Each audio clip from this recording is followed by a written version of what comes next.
Hello, everyone. I totally did not wake up late. You all woke up late. Chat gay.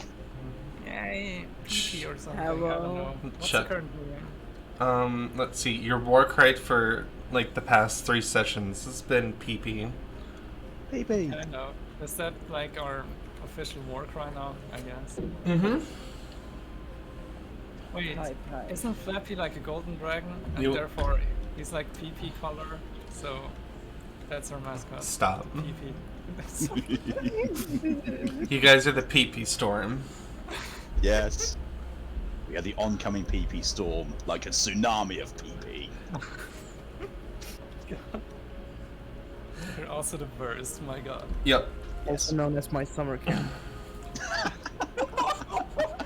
Oh my God. Wow. Thanks for bringing up my trauma again, babe.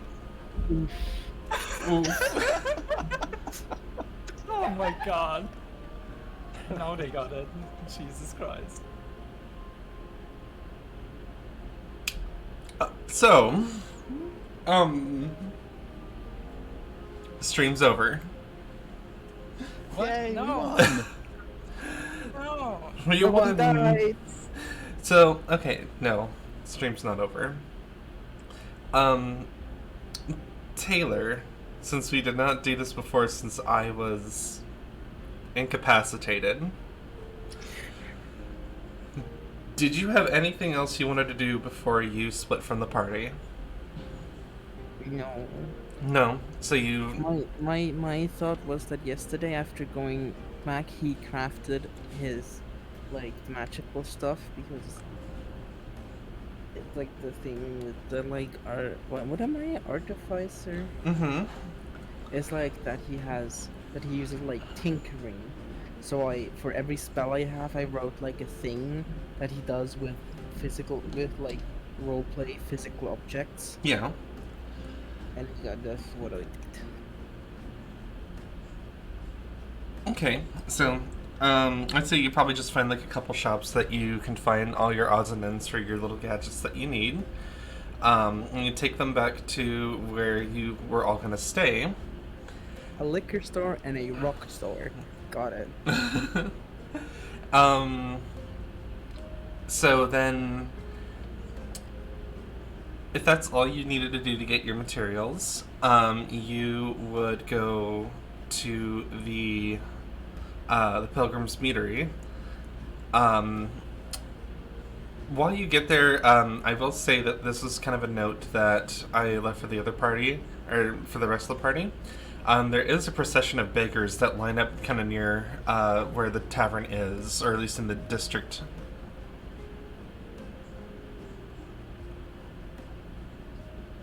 Cast fireball. No, I'm just kidding.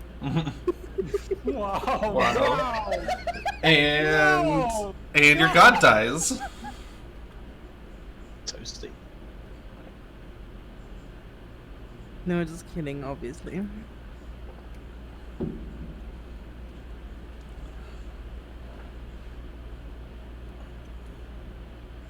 Do you not do anything? Do you just ignore him? Huh? Oh, I need to say something. I didn't realize.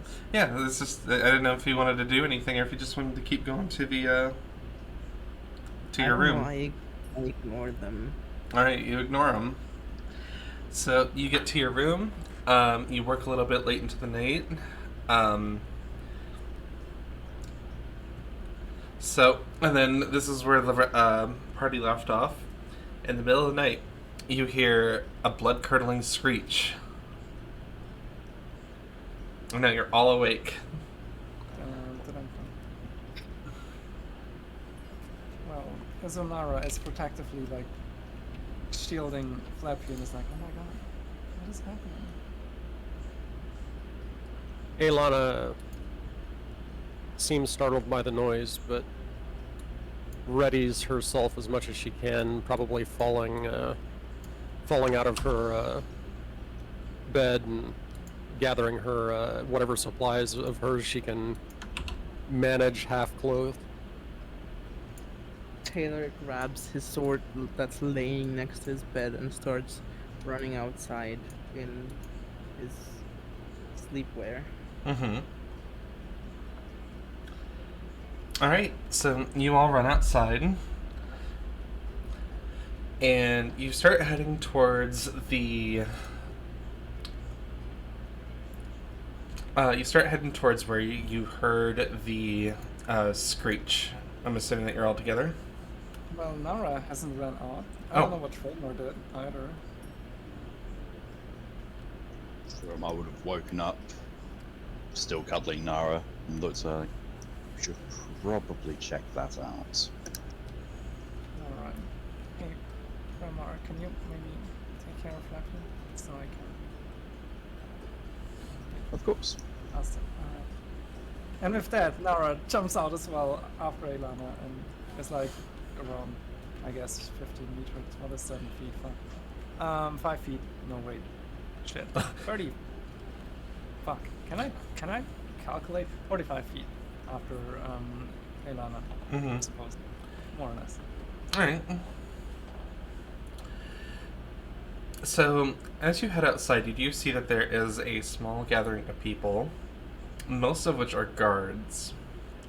They seem to have part of it blocked off, and they've kind of mobilized pretty well. Well, not terribly well. Like there's a few people, like 2 guards that are just trying to keep everyone back. Be like, hey, stay calm.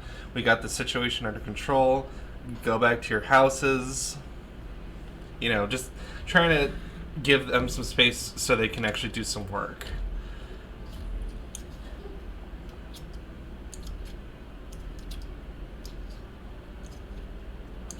Okay, I really wanna like use this one spell. Just because I have it now and I wanna like, try it out. Okay. So Taylor slips in an alley and strikes a piece of white stone with a piece of flint, aiming the sparks upwards, which upon falling down disguise him as a town guard. Okay. Oh. So you have you ever seen? Well, I'd imagine that you've probably seen some guards. All right. So you do that. You look like a town guard. And then he walks past the guards with like a few feet like distance to not get too close, Mm-hmm. and just gives them a quick nod as to like signal like, hey, I'm going to check it out and help and whatever. Give me a deception check.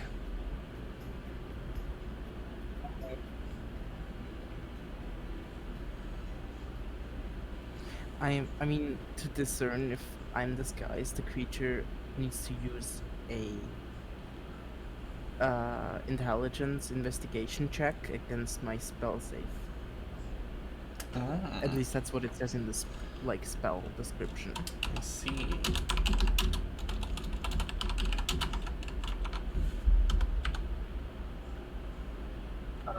Oh. How do I do a saving? Oh, there it is. No, you don't. That's passive. Oh, that's there. It says Mhm. 12. Exactly. That's a passive. Oh, wait.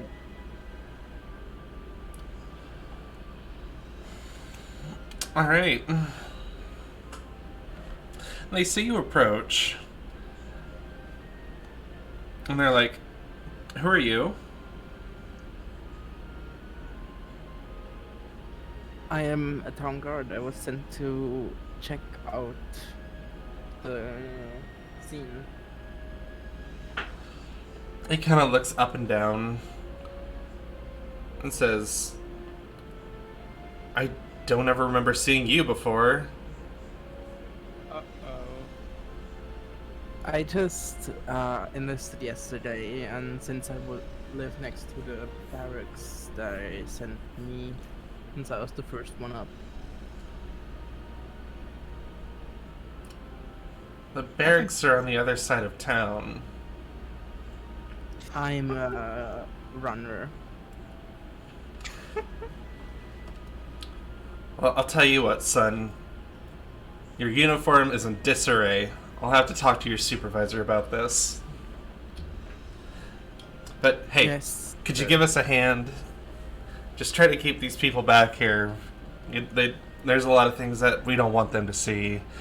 Just, it's tragic. But, you know, I wouldn't put that towards my worst enemy.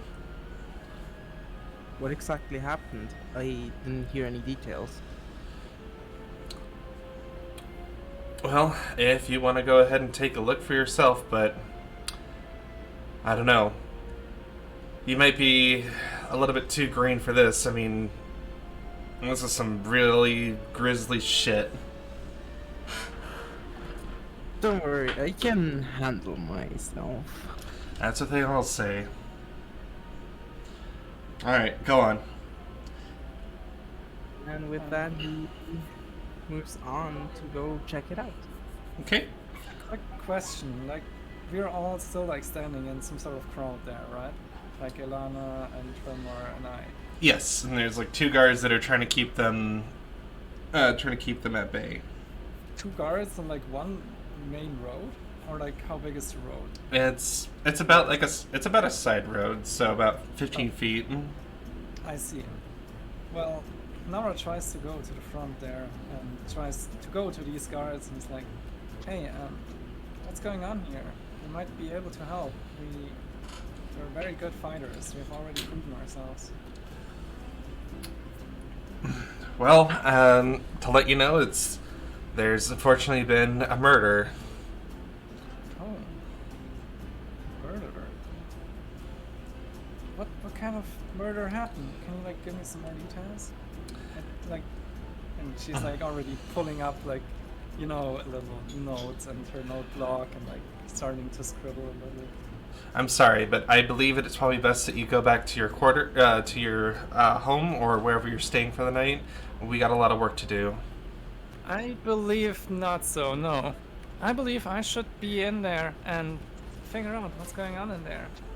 Because I do have a lot of knowledge about this world and everything. So, Give please let me go through. give me a persuasion. Hell yes. All right. He looks at you and then looks at the crowd and says, "All right. Well, if you're gonna make yourself useful, go on ahead, because whatever did that, it ain't human." Perfect. That's tragic. I'm sorry. She then waves at Ilana and Frolmar and is like, "Come. Aelana nods to Nora, keeping her head fairly straight, not taking an overly long amount of time to look at any one of the guards as she makes her way past. All right. You do that. They all let you in, and you see that there's looks like another more. I wouldn't say he looks like he is Wait. wearing like the guards' colors, but more like One just. second. Mm-hmm. I'm sorry. While we are all walking in there, now it's just like looking back and it's like, shit, where's Taylor? Did anyone see Taylor? Fuck. But yeah, Okay. because obviously we don't know that Taylor is in disguise already there, right? So let me get there. Little miss, I'm gonna run ahead. Boop. Anyway, so Taylor, you notice as you get closer to the scene is that there is a very well-dressed person.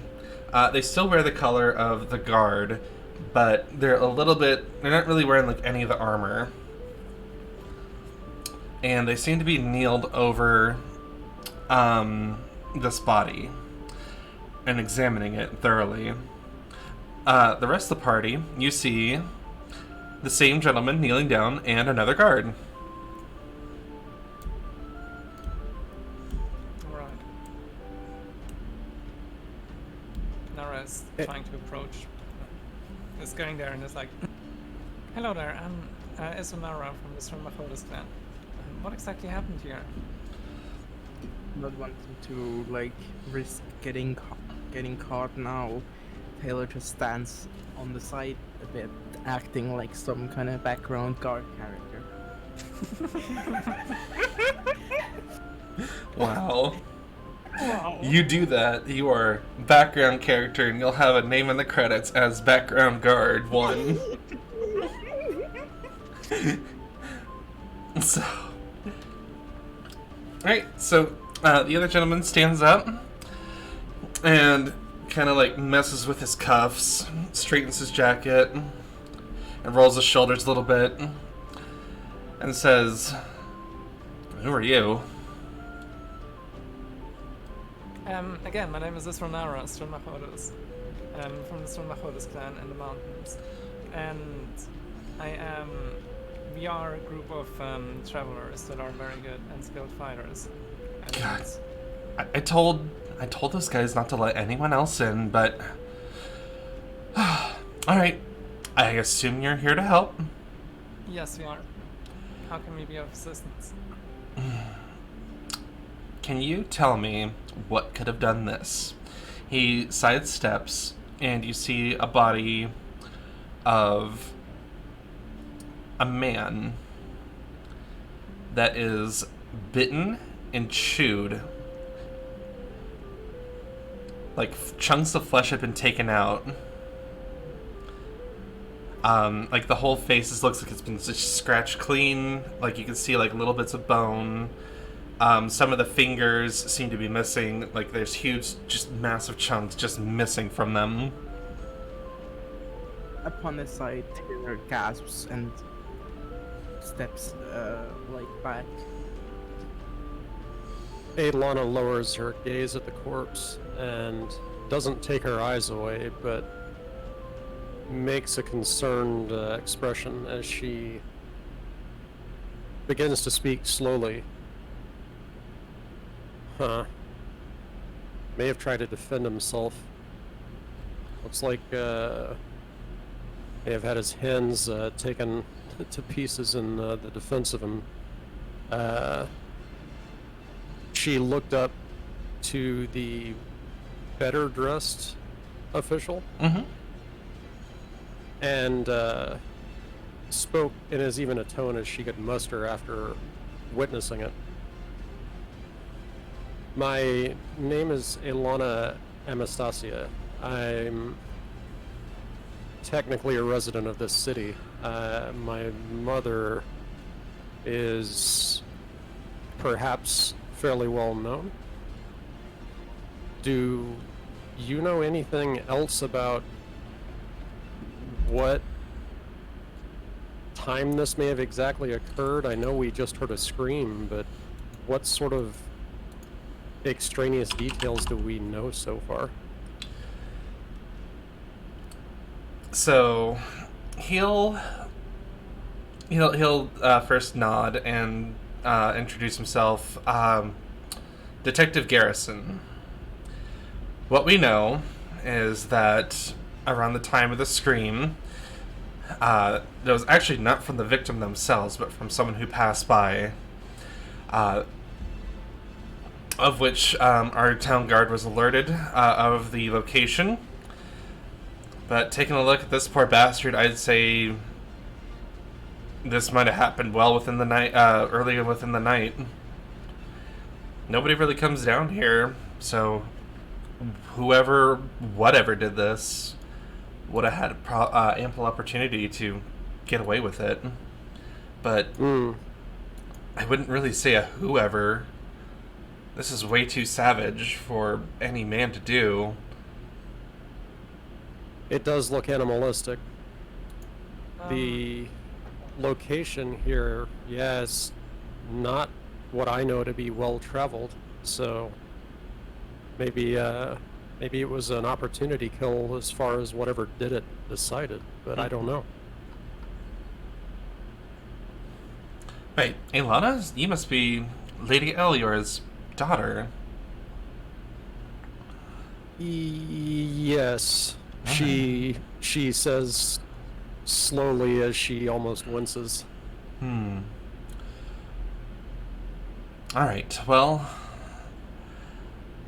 I mean, at this point, This is kind of the first to occur, but there have been a lot of strange disappearances lately, so maybe we're just a little bit too late for this poor bastard. Scribble, scribble. Scribble, scribble, scribble. I see. Thoromar walks up. Sorry, go ahead. Oh no, you're fine. Just was tying it off with the. I see as she nods to Thromar as it seems as though he begins to want to speak. Thoromar steps up at that and looks down, and looks at the detective, and introduced himself. I'm Thoromar Danforth Cross. I'm a priest. I don't think I've ever seen anything quite this grisly before, but I can certainly have a bit more of a thorough investigation if you'll allow me. Hey, any sort of help will work out, so... Alright, go on. Wait, Malk, sorry. Yeah? Is Flappy still with you? Yes. Okay, like, Nara sees that you just brought Flappy to that scene, and she's just like, oh my god, you shouldn't show this to the little child. Let me get him. Okay. And also, Flappy probably isn't, like, disguised, so you're a freaking golden dragon in the middle of a crime scene. Anyways, Nara is, like, taking Flappy to her, and, like, is, like, trying to not make him look there, and, like, steps away a little bit. Like, Flappy, you shouldn't watch that. Well, you are a dragon. I guess you are a dragon. Yeah, okay. Sit on the shoulder, be quiet, and maybe go back into ferret mode. I hope the guy didn't see you yet. Or he doesn't care. Good fine, Flappy. Good fine. Just sit on my shoulder. Yeah. Let me try and get my notes here. Nara is like still scribbling and figuring out notes. Sorry, Tomo, you can go ahead.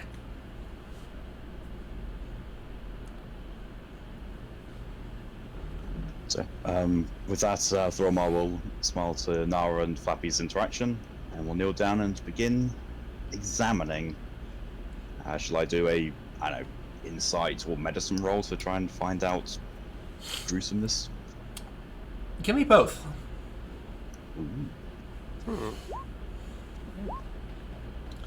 All right. Alright. So, we'll start with your medicine check.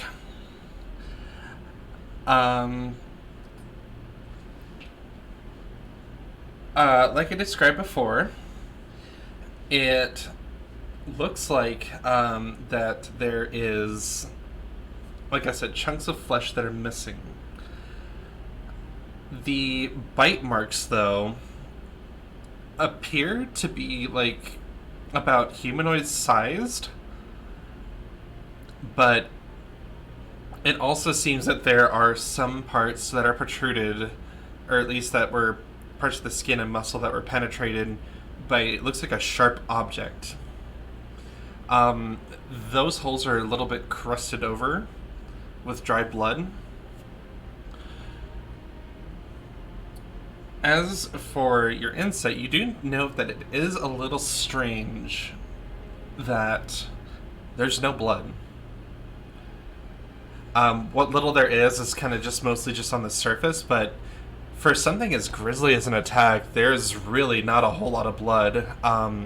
Like, there should be, like, just a huge puddle.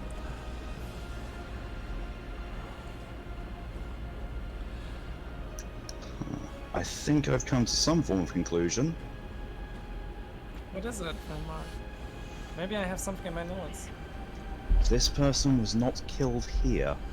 Or I'm going to say that he wasn't killed recently. Because, well, for one thing, there is nowhere near enough blood here for him to have died here. The bite marks, honestly, don't appear to have been anything to do with the death. They look to be humanoid-sized, but what seems to be the more concerning thing, and at this point he'll indicate the stab marks, basically. I believe these might be the killing blows, and they are, as you can see, have started to heal, or at least did not heal, but they have crusted over. So I believe this may have been dumped here, and the murder scene itself is elsewhere. Huh. Do you have any idea of how long it may have been, in a rough sense at least? I know this area isn't well traveled, as I said, but if somebody just took a body here and nobody saw it for some time, that's curious. Out Maybe of we character, should does ask anyone him know now. roughly how long it takes for blood to dry? Depends on the amount of blood. If it's a shallow amount, it can dry within a few hours. Fully. I mean, if it's like a large amount of people blood, I mean, it would depend. Like, do you have a pool of it, or is it like surface? It's like wounds. I say a stab wound. How long would that take to start crusting over? Wait. I'm sorry, real quick. I think I found something in my. Can you check real quick? Is there body in the blood? I'm sorry, this might be a little bit like Is there blood in the body? blood in the body. I can certainly check. If you'll excuse me. I'd say with your medicine check, it looks like the thing is that you something else that you noted is that the body hasn't started decomposing, but it is just pale. It is just pale, like there's no color to the skin. Well, as you say, that's Nara. The skin is incredibly pale. However, he has not started to decompose, so well, I'd say that he's probably been dead a few hours, judging by not having decomposed, but yet the blood around the wounds has dried. If those wounds are indeed the cause of death, but lack of blood is making it very hard to tell precisely. I see. OOC Mori. Mm-hmm. It's quite obvious that this must be a vampire wound, but it would be metagaming if we just knew that. So I'm asking directly: would Nara know of vampires in any kind of form through her travels of everything and the nose she has? Should I maybe do a history check? History or raw intelligence? It's more plain intelligence. Yeah. Or Arcana. Arcana. I'll take any of those. We can move the Arcana then. So yeah, Nara is now then like checking through her notes and like trying to find the right one. You do suspect that there might be some sort of vampirism. Alright, there it is. I found the note. So here it says, this is like a note I got from a book. Don't ask me. But it says, yeah, right. I feel like this is some sort of vampiric activity. Are you certain of this? Well, I have this note here that, if someone is like pale, then you have like the bite marks here, and like almost no blood. You said they didn't like the body hasn't been here for long, and she looks around real quick and sees the alleyway. I also feel like if I were such a creature, I probably would hunt in a place like this. Wouldn't you all agree? As the group like discusses the stuff, Taylor like got closer and closer to them, almost like standing with the group now, just listening to what they're saying.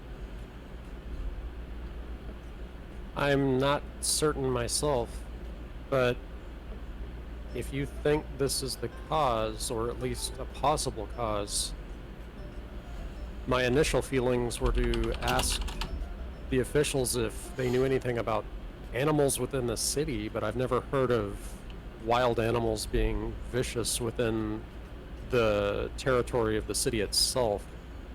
Maybe we should ask them if they know anything about hearsay or tale of vampires in the area. Didn't she stop for a minute before she continued with the others? Didn't we hear something about rumors of this sort of thing yesterday?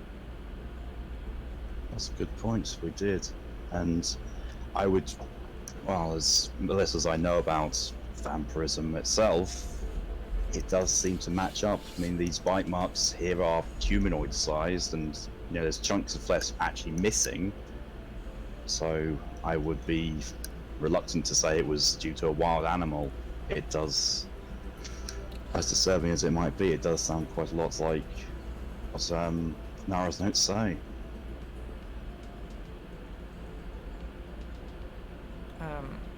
Dear guard, I'm sorry. What was your name? Detective Garrison. Not you. Not you. Thank you. The Director Garrison. All right. Detective Garrison. I'm sorry. Detective.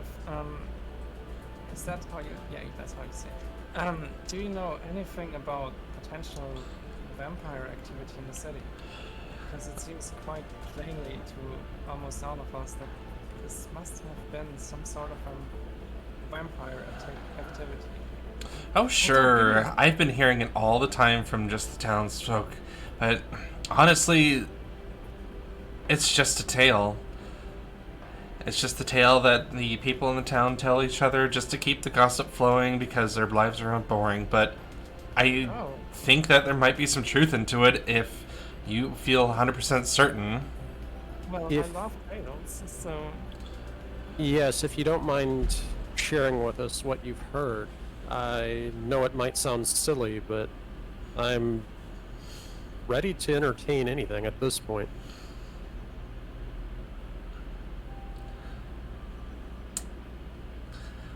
Well, I mean, we can't necessarily rule it out. And can you all make me a perception check? How the fuck? Yes. What? I have 0 perception. Oh my god.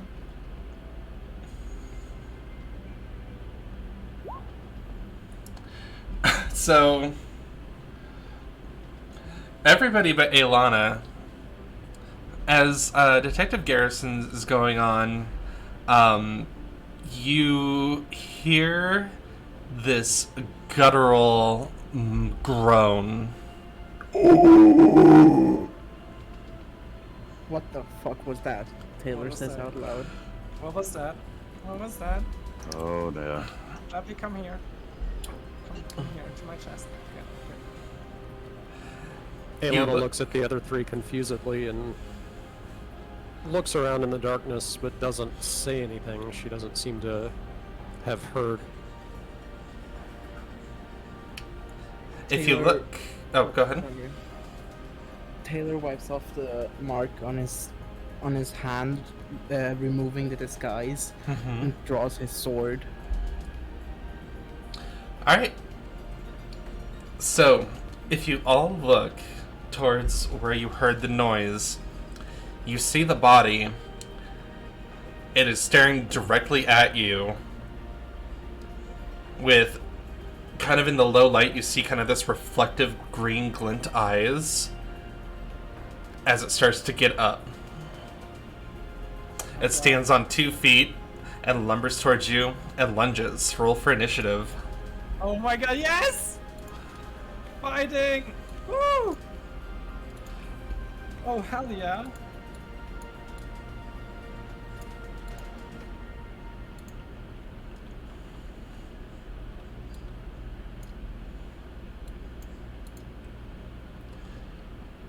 Alright.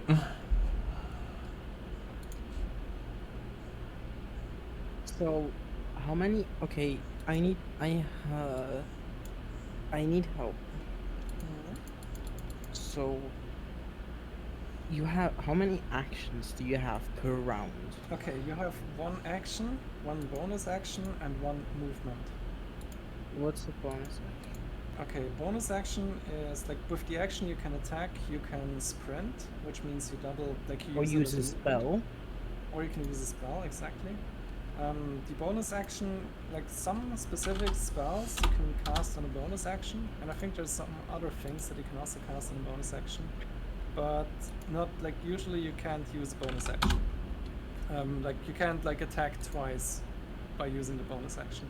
Also, Mario had 19 initiative. Yeah, but Oh. Ilana has higher dex, so Oh yeah, that's fine. That's good. Oh, so you just give me. Okay, I see. But yeah, so usually what you can do, like there's some things where you can, for example, cast a spell on a bonus action or something like that. But and I think you can, for example, use a potion, use an item. It depends on what kind of item it is. But I think those usually fall into bonus actions as well. yeah, item manipulation would typically be a bonus action. Like, usually a spell can only be cast on an action.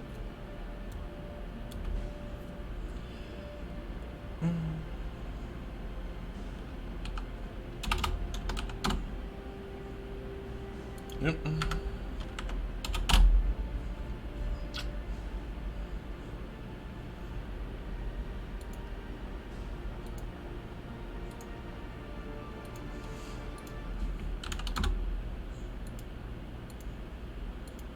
You're a pet. All right. Shit, how do you undo again? Sorry. Control C. Okie dokie. Doesn't work. It worked for me. It's gone off my screen. Oh yeah, right. I still see a blue dot, but I think. Oh no, that's actually part of the map. Sorry. Where is that little? Oh, there we go. Okay. Flappy. Meh. Flappy, stay there. Be careful. Everyone look alive. That thing's moving. All right. With that said, it will kind of slowly lumber and then make a mad dash towards Aelana. Wait, it rolled a 20? Mm-hmm. Oh my god. That's a fast zombie. Mm-hmm. Wait, that's the body that we just saw in that anime, right? Yep. Yep. Oh god. I see.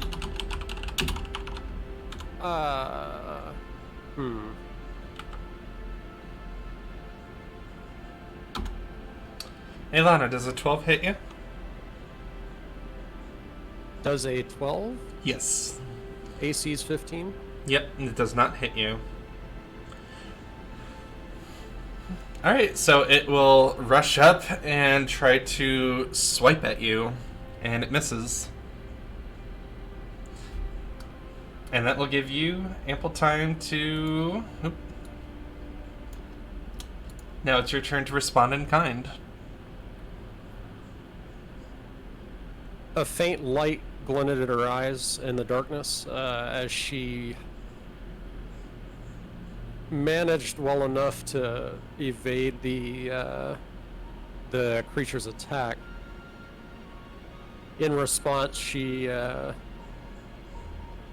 yells to the others around her to defend themselves and to get ready to take this thing down as she...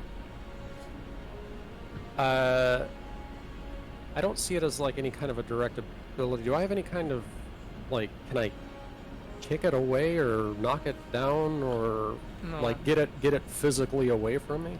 You can grapple it. I think that's the thing that Ooh. you can do it. Like you can grapple it, and I think that should give advantage on anyone else's attacks. But you are then also grappling it, right? Right. Okay, I will not do that. I don't want to be near that thing's bitey bits. Boy, cool tweet. I will...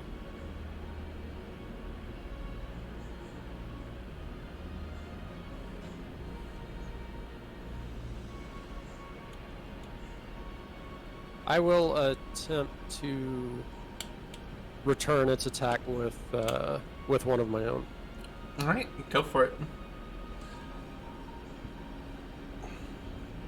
All right, you hit. Roll the damage. Damn. Damn, right in the face. All right. So, as it swipes and misses, you retaliate.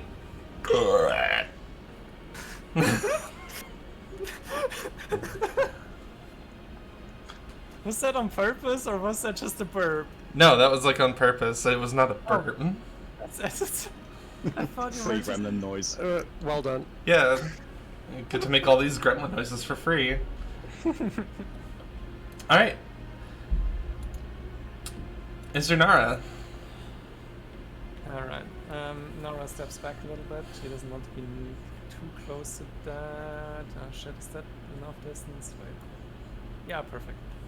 Alright. And now to the moment I've waited for a long time. She looks up to the skies. A little smirk goes over her face and she says, "By the power of the storms, be purged." All right. You hit. I hit. Mhm. Awesome. In that case, I did cast it as a level 2 spell. Wait. No, I can't. I don't have level 2 spells yet. Never mind. I was gonna say you don't have level 2 spells. There we go. 3. 3 damage. Yeah, it's not. So I take for just 3 damage. Why is there like random weird messages from Taylor? Because we pressed on show spell description, and you Oh. dummy didn't set a spell I description. can give you a spell description. Give me 1 second. I'm right there with Spell you. description, my ass. There we go. That's your spell description for you. There. That's, So, Taylor, yeah. your turn. Yeah. Okay.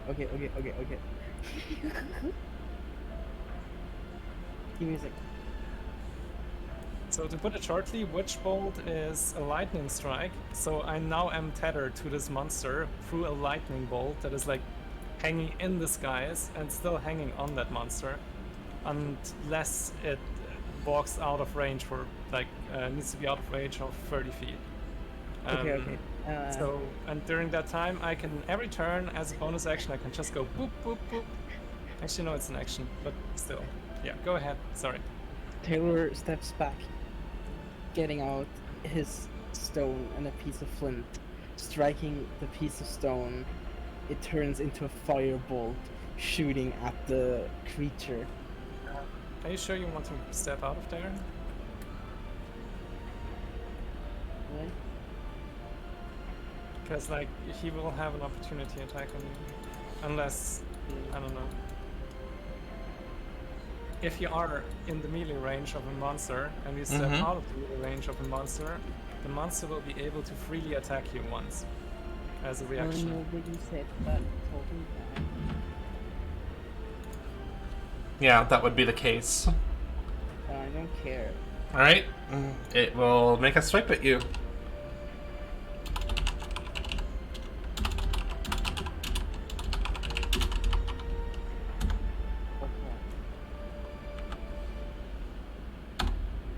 I don't think I did the spells right. Does a 13 hit you? Yeah, I can show you how to do the My spells. armor class is 13. Okay, so it meets, and I think we said that the defenders win. So you get away,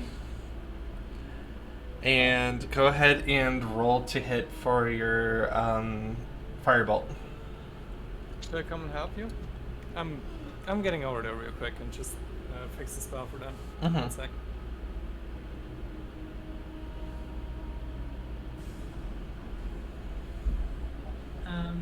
First of all, you need to go. I did do a lot. Then you need to go into the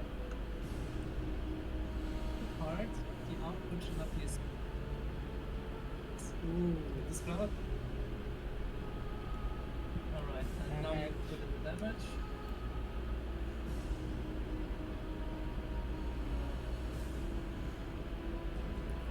Tell me.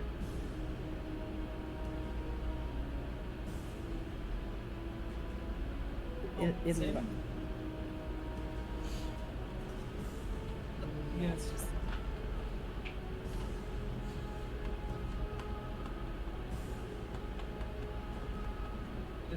Well,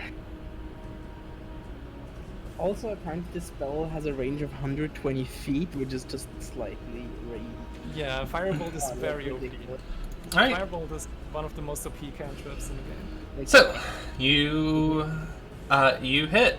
Roll for damage. 4. four. Mm-hmm. Sorry, I'm doing quick math. Okay. It's four. Plus 1 equals 1. Thromar. Oops. Not wanting to risk getting bitten by the beastie, Thrillmar will stay where he is. Though he will brandish his holy symbol and say, "Abomination in Tiamat's eyes, burn in righteous fire," and will cast Oh. Guiding Bolt. Yes. Now I didn't actually put the attack right, so I'm just going to roll. Okay. Is that just like a sucker save? Nope. Oh. For fuck's sake. That will not hit. God damn it. I made that impressive speech just to miss. Bollocks. Yeah, but the speech was sexy. Nara definitely saw that. Don't worry. She definitely saw that. It's all about the speeches. All right. As you brandish your cross or your holy symbol, your cross. Wow, that's what you call what's in pants. Anyway, hi, hello. Well.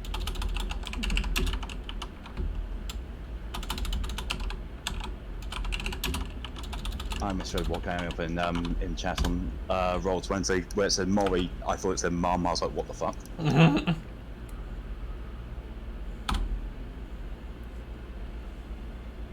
Does a 13 hit? It misses. It misses. Well, it That was goes. last 16. It goes. It does like little like rapid hand swipes at you. Ilana. Narrowing her eyes a little, she makes a side comment out of one side of her mouth as she prepares to attack again. The hell is this thing made of? And she attacks at the creature again. You do that. You definitely do that. Roll for damage. Alright. Damn. As you cut into the flesh, you go from probably about like towards the top of the neck down into the ribs, and then it just kind of slumps into your sword. Disgusting. As she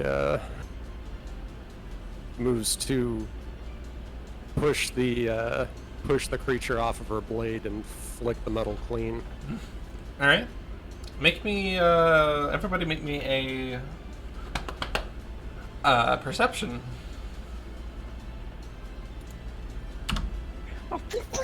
Wow.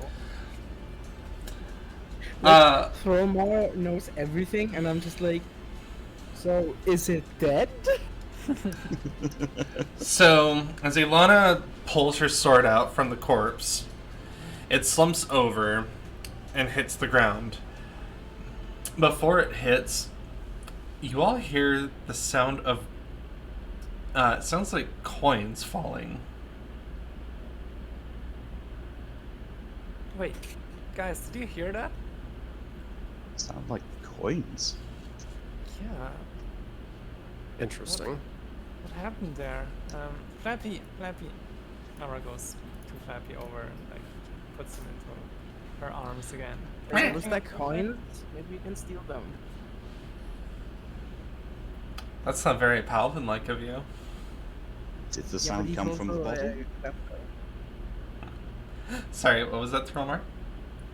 Did the sound of the coins come from the body? They do. Oh no. Thromar kneels down and searches the body. I think I know what that was. Should I go with Flappy or is everything safe? What is it? It is safe. Just give me a moment to find these coins. I hope, I pray by Tiamat's grace that I'm wrong, but I think I know what this is. Aelana watches Thrulmar and doesn't quite understand what he's doing, but she looks for any of the guards, and especially the well-dressed guard again, and if she's able to see or reach him with her voice, she speaks out flatly. I think you may have a problem here. So it would seem, Garrett says. He kind of took a step back but, well, it seems you taking care of it, for now.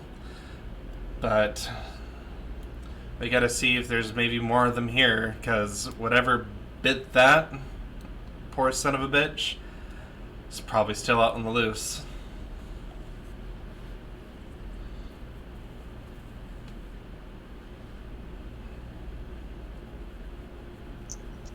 Maury, would I be correct in thinking that when I do find this coin, it does amount to around about 100 gold? About, and it has a very old mint. Oh, Oh, crap. oh no. Oh no. Yeah, you haven't been here last time. So, if like, did you say that I don't get it? IC or OOC? Yes. IC? Yes. Okay. So Nara looks over to Taylor and is like, well, yesterday we came by some beggars as you were already walking into the tavern, and Fillmore was very generous and gave them each 100 gold. So, yeah. That gesture didn't hold on, I guess. Oh, that's the goal. Yes. And Aelana says as she re-shoulders her blade, that was probably a beggar. That was one of the 6, yes. I only hope the other 5 are spared the same fate, but if one was attacked, then sadly beggars are easy prey for something like this. I only pray that the others are safe. It's an unfortunate fate. Also, we had to kill him. I'm merely curious, Aelana says before she looks to Thrulmar. Do you think this was targeted or random happenstance? If you think the first, then we may at least have some idea of potential targets for some reason, or if there's any connection to this. I don't know why they would, whatever killed these people or this person would be looking after beggars with money, but do you think there's a connection? Honestly, this is... Oh, sorry. Oh, go ahead. Okay, so Garrison will kind of perk up a bit and says, well, this is... First it was the only thing I could say that any sort of connection, it was missing people. Now we got people dead in the streets.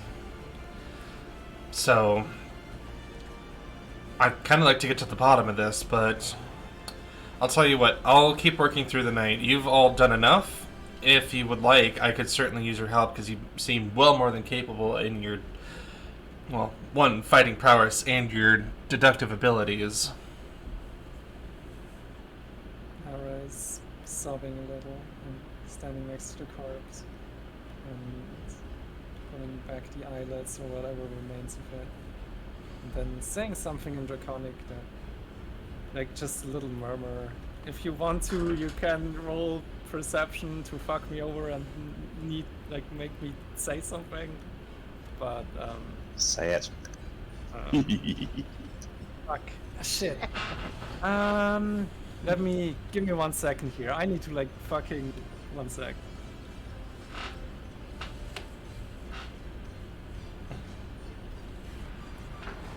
I hope this is still, yeah.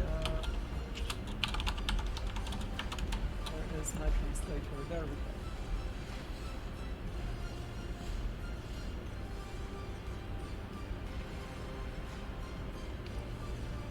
Says Pran. Just Pran. That's what she says. Like murmurs, almost inaudible. Okay. For those who want to know, I'm a huge nerd girl, but I'm not nerdy enough. It means rest in Dovazul, which is the language of the dragons in Skyrim. Aww. Yes. I need to relearn that shit, so I can be better on the fly. Upon hearing this, Thromar will look at Nara, nod gently. He is with Tiamat now. You will be granted a place in her halls. Wait, Tiamat has halls? I don't think so then. Well, I've taken enough of your time, says Garrison. But if you'd like to continue to work together come tomorrow, then I'll not turn away any sort of help to deduce this awful crime.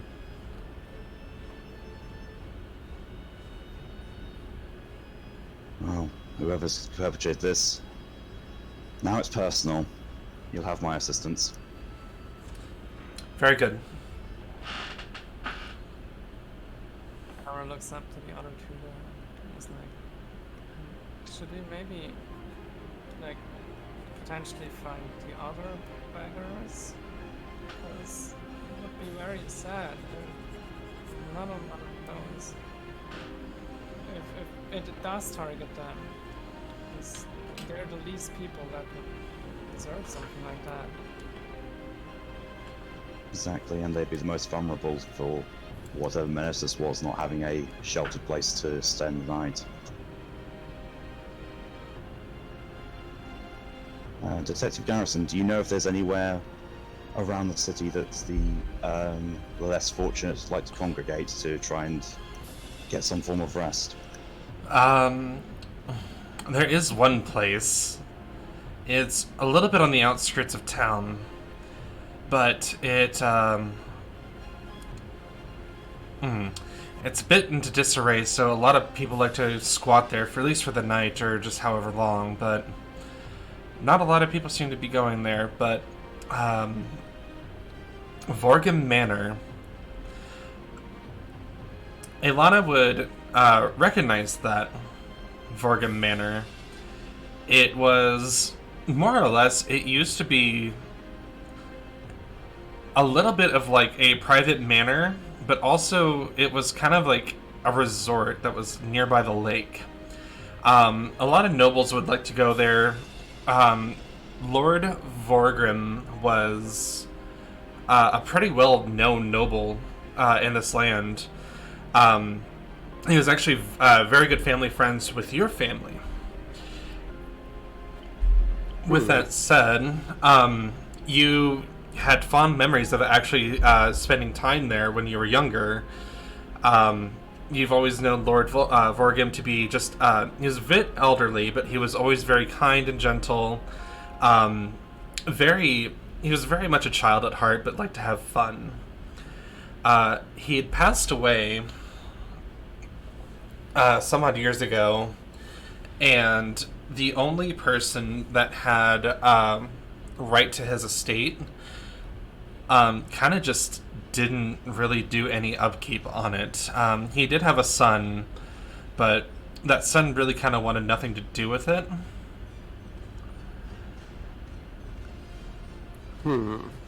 So, for the past couple years, since there's no one staffing it, it's kind of fallen into a huge state of disarray, and so it's kind of become more or less nobles have gone there. More of the common folk have started taking up residence just to squat in the halls.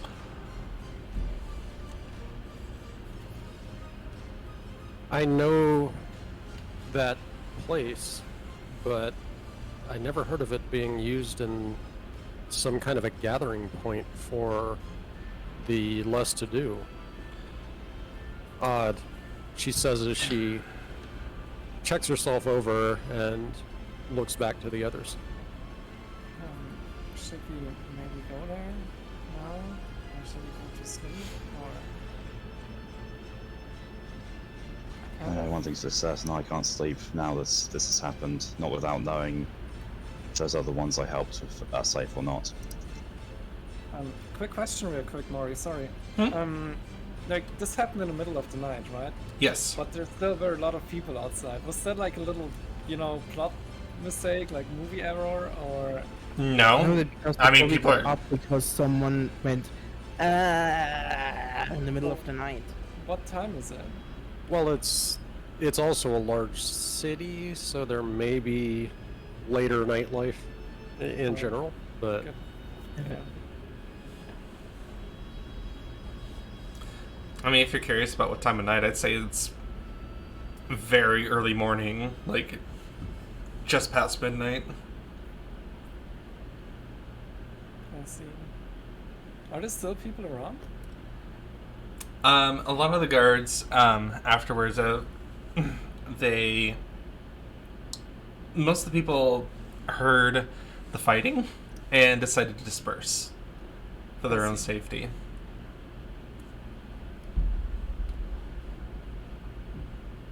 Well, Aelana says as she looks to Thromar, I understand your trepidation at being able to sleep, as she looks at the others again before looking back at the slumped corpse of what they had just killed. If you feel it's important to go now versus a little later today, then that's fine with me. I'm interested to see what this is all about.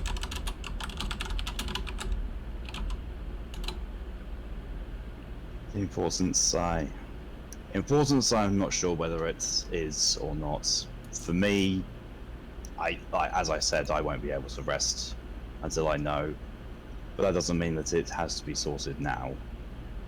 I am very curious, but I don't want to be interrupting others' rests with my curiosity. You can wait a few more hours if need be.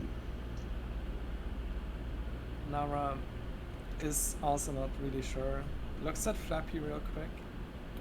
What's Flappy doing? Is he like happy awake, or is he more like sleepy and like almost falling asleep on his shoulder or something? It looks like he's a very sleepy boy. Yeah. Aww. Nora looks up to Filmar and Aelana, and then also to Taylor, and is like pointing to him and is like, I think we should get back. Because this little guy needs a lot of love. She pats himself to him. And yeah. Aelana nods and looks to Taylor and then to Thromar once more and speaks again in her more standard, even tone. We may want to get at least a few hours rest before we pick this back up. That being said, we don't know what might be crawling in the city, so we may want to keep watch. I can take first look if you'd like. Should we all vacate to the same room? We'll be a little bit crowded. Or should we maybe split up? Having us all in the same place would, should something happen, Oh, would be... I have an idea. Hmm? Sorry. Like, in my town, in my clan town, we had like a gate, and there was only needed one person at that gate, and we could switch them out. And we thought, perhaps we could employ a similar tactic, but for every one of the residents of the inn. So we could have one person at the gates of the inn take guard. Does that make sense? I don't know. Sorry. That sounds like a good idea, Taylor says before yawning. Aelana nods to Taylor and then looks back to Nara. That does make sense. If we keep a rotational watch, each of us would only have to worry about it for a few hours, and the others could sleep or rest as they need in the meantime. So that would also limit the points of entry if something should happen. So it makes sense to me. She says as she shrugs a little and rights herself more fully. Let's head back. This little guy needs a lot of sleep. Alright, so you all head back to your inn rooms. The rest of the night is pretty uneventful. Is it a long rest at this point? Like, is this now considered a long rest? You do take a long rest. Perfect. So you wake up a little bit kind of like mid-morning instead of early in the morning. But you're feeling pretty good.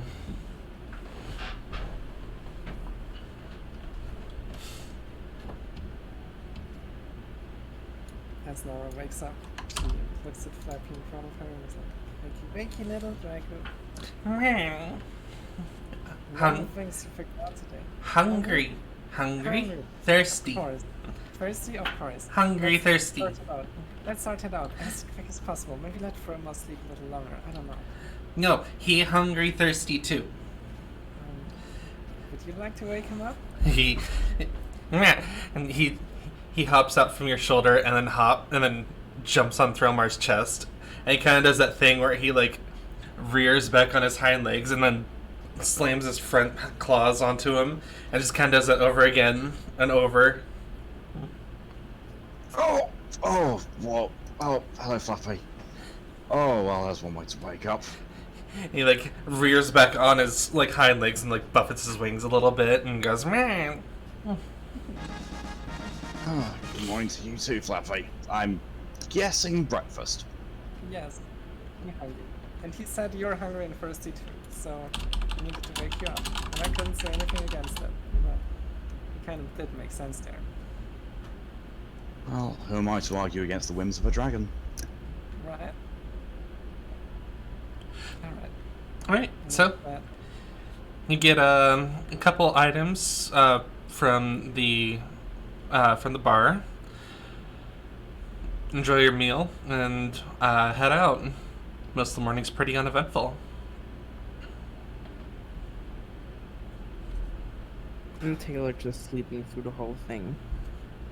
No, you did guard as well. Everyone did guard duty, Yeah, Taylor. but like in the morning where everyone's like, Oh, where y'all getting like food and he's just asleep. wait. Aelana looks back to Nora quickly and smirks. He had last watch last night. He's probably a little drowsy. Should we... You may want to poke him to see how well the lad slept. Nora looks at Flappy with a huge smile. Flappy? Now you have eaten. Let's do this again with Taylor, okay?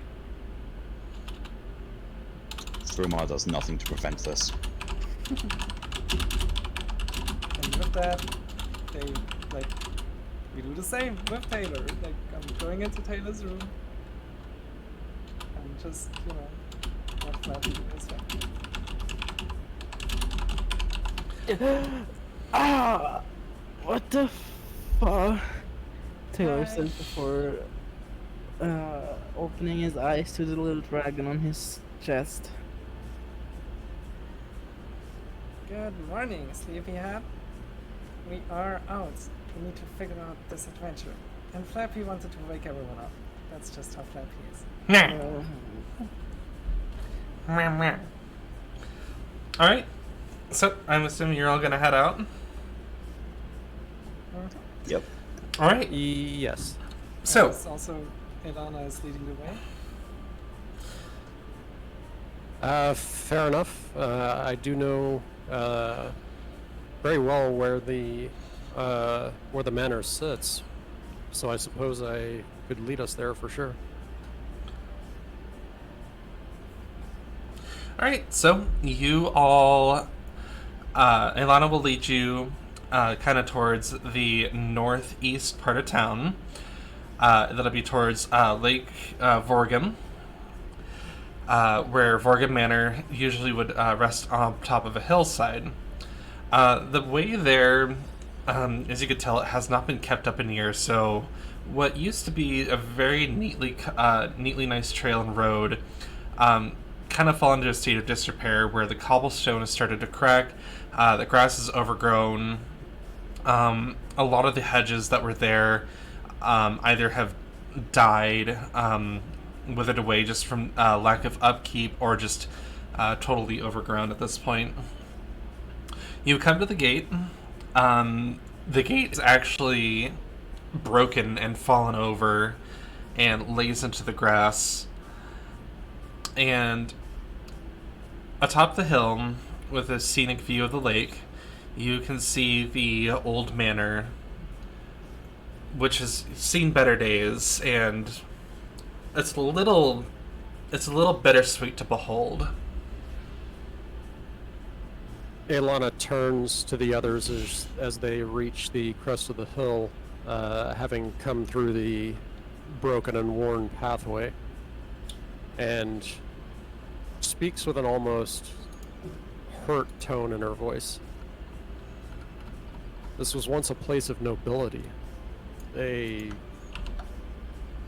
would come from all over the city to be here, and to see it like this is painful.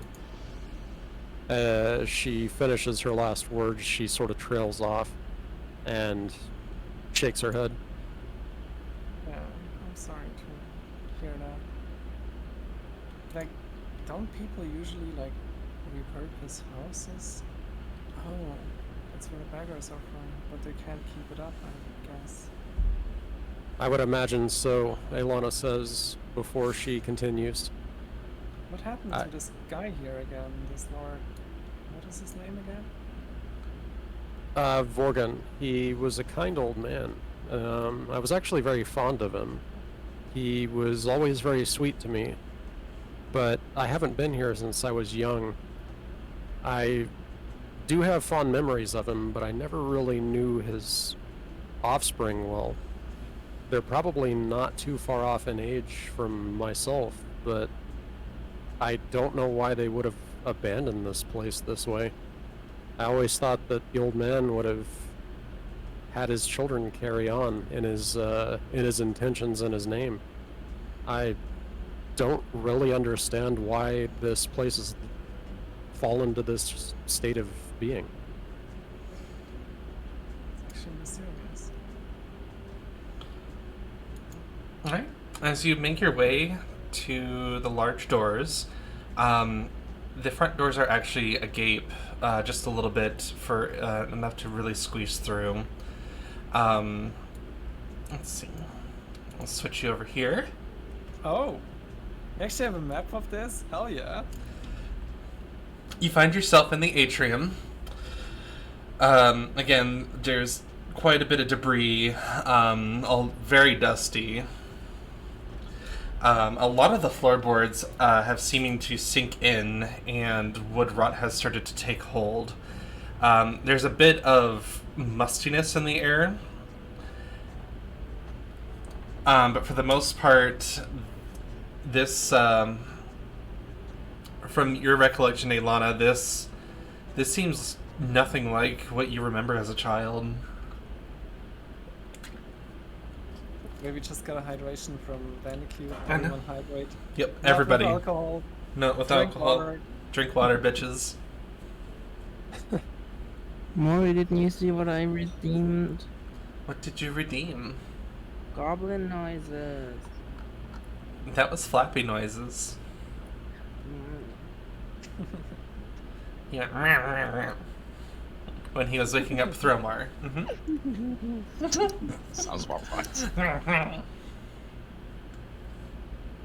Aelana looks around the atrium and shakes her head again, walking up to a piece of splintered wood and running her hand across the grain, so as not to splinter herself, but picks at it for a moment and tosses whatever bit she grabs aside and curses to herself. I'm sorry, I heard you say tosses whatever bitch. That's That's for the next fight, hopefully, if my dice hold. Oh, It, she shakes her head and kind of speaks again in dismay at how much this place has changed. It's not really right.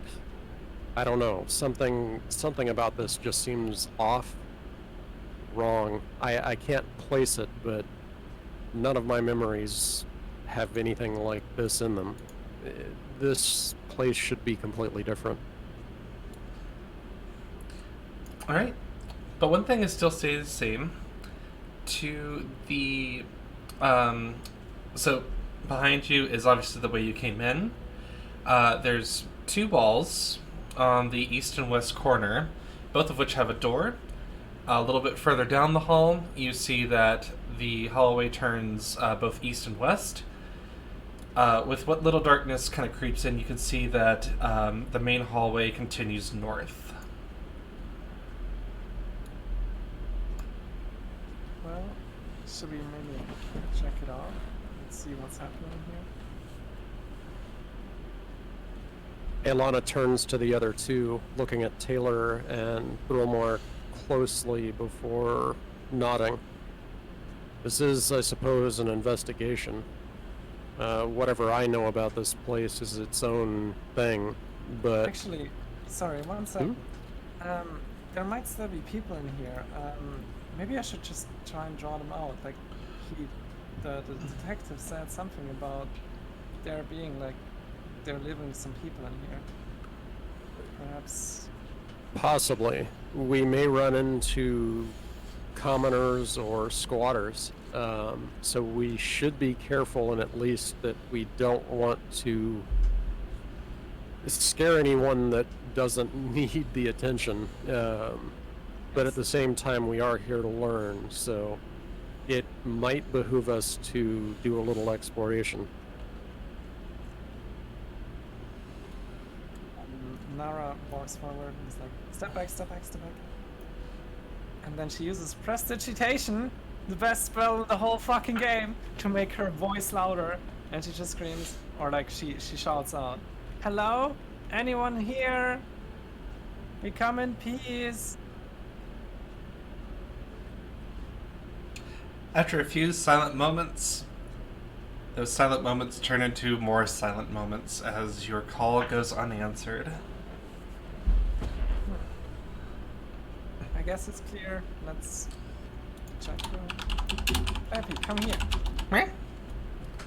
Meh. Meh, meh. Alana looks to Nara as she moves around with Flappy, and a mark of concern reaches her expression before she speaks. That guard, that investigator, he said that there were squatters here. No one answered your call. Oh, I okay. don't like this. You're right. Oh my god, no. Maybe we should check through fast. These I have a crazy feeling they're all zombies now. Screams out again. This time trying to be a little louder. Anybody? Is anyone still alive? Still nothing.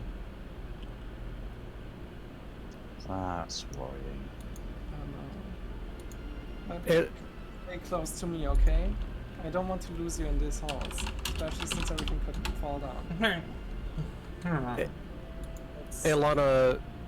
Alana looked to the other three quickly and then to Flappy before she took a step forward with one hand always seeming to remain just on the hilt of her sword. We should probably begin a search. We are looking for whatever caused what we saw last night, but we don't know if anyone's alive here or anyone's dead here. We should probably take it one room at a time and make sure that we're not going to be surprised by anything. Something about this just doesn't seem right. I You're probably I- right. Let me I- step back then. I don't like how different this is versus what I remember. Something falling to disrepair over time is normal, but I agree. There's this doesn't feel right, not at all. 1 second, real quick. Next, just my div code. I want to check it. Okay. Okay. Something. I don't know. Maybe I just want to check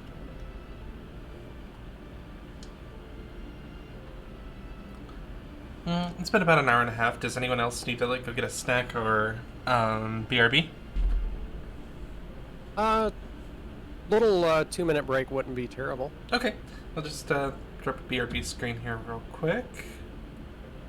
And we'll be back. Everyone else go get your snacks and go get a drink.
Hey all, sorry about the long wait. One of the players is having something going on IRL, but we should be resuming momentarily. Um, if you don't mind, go check out like all my other stuff, like my socials. Like, give me a follow on Twitter and keep up to date with all the cool stuff. But I appreciate you and thank you for being so patient while we get back into this game.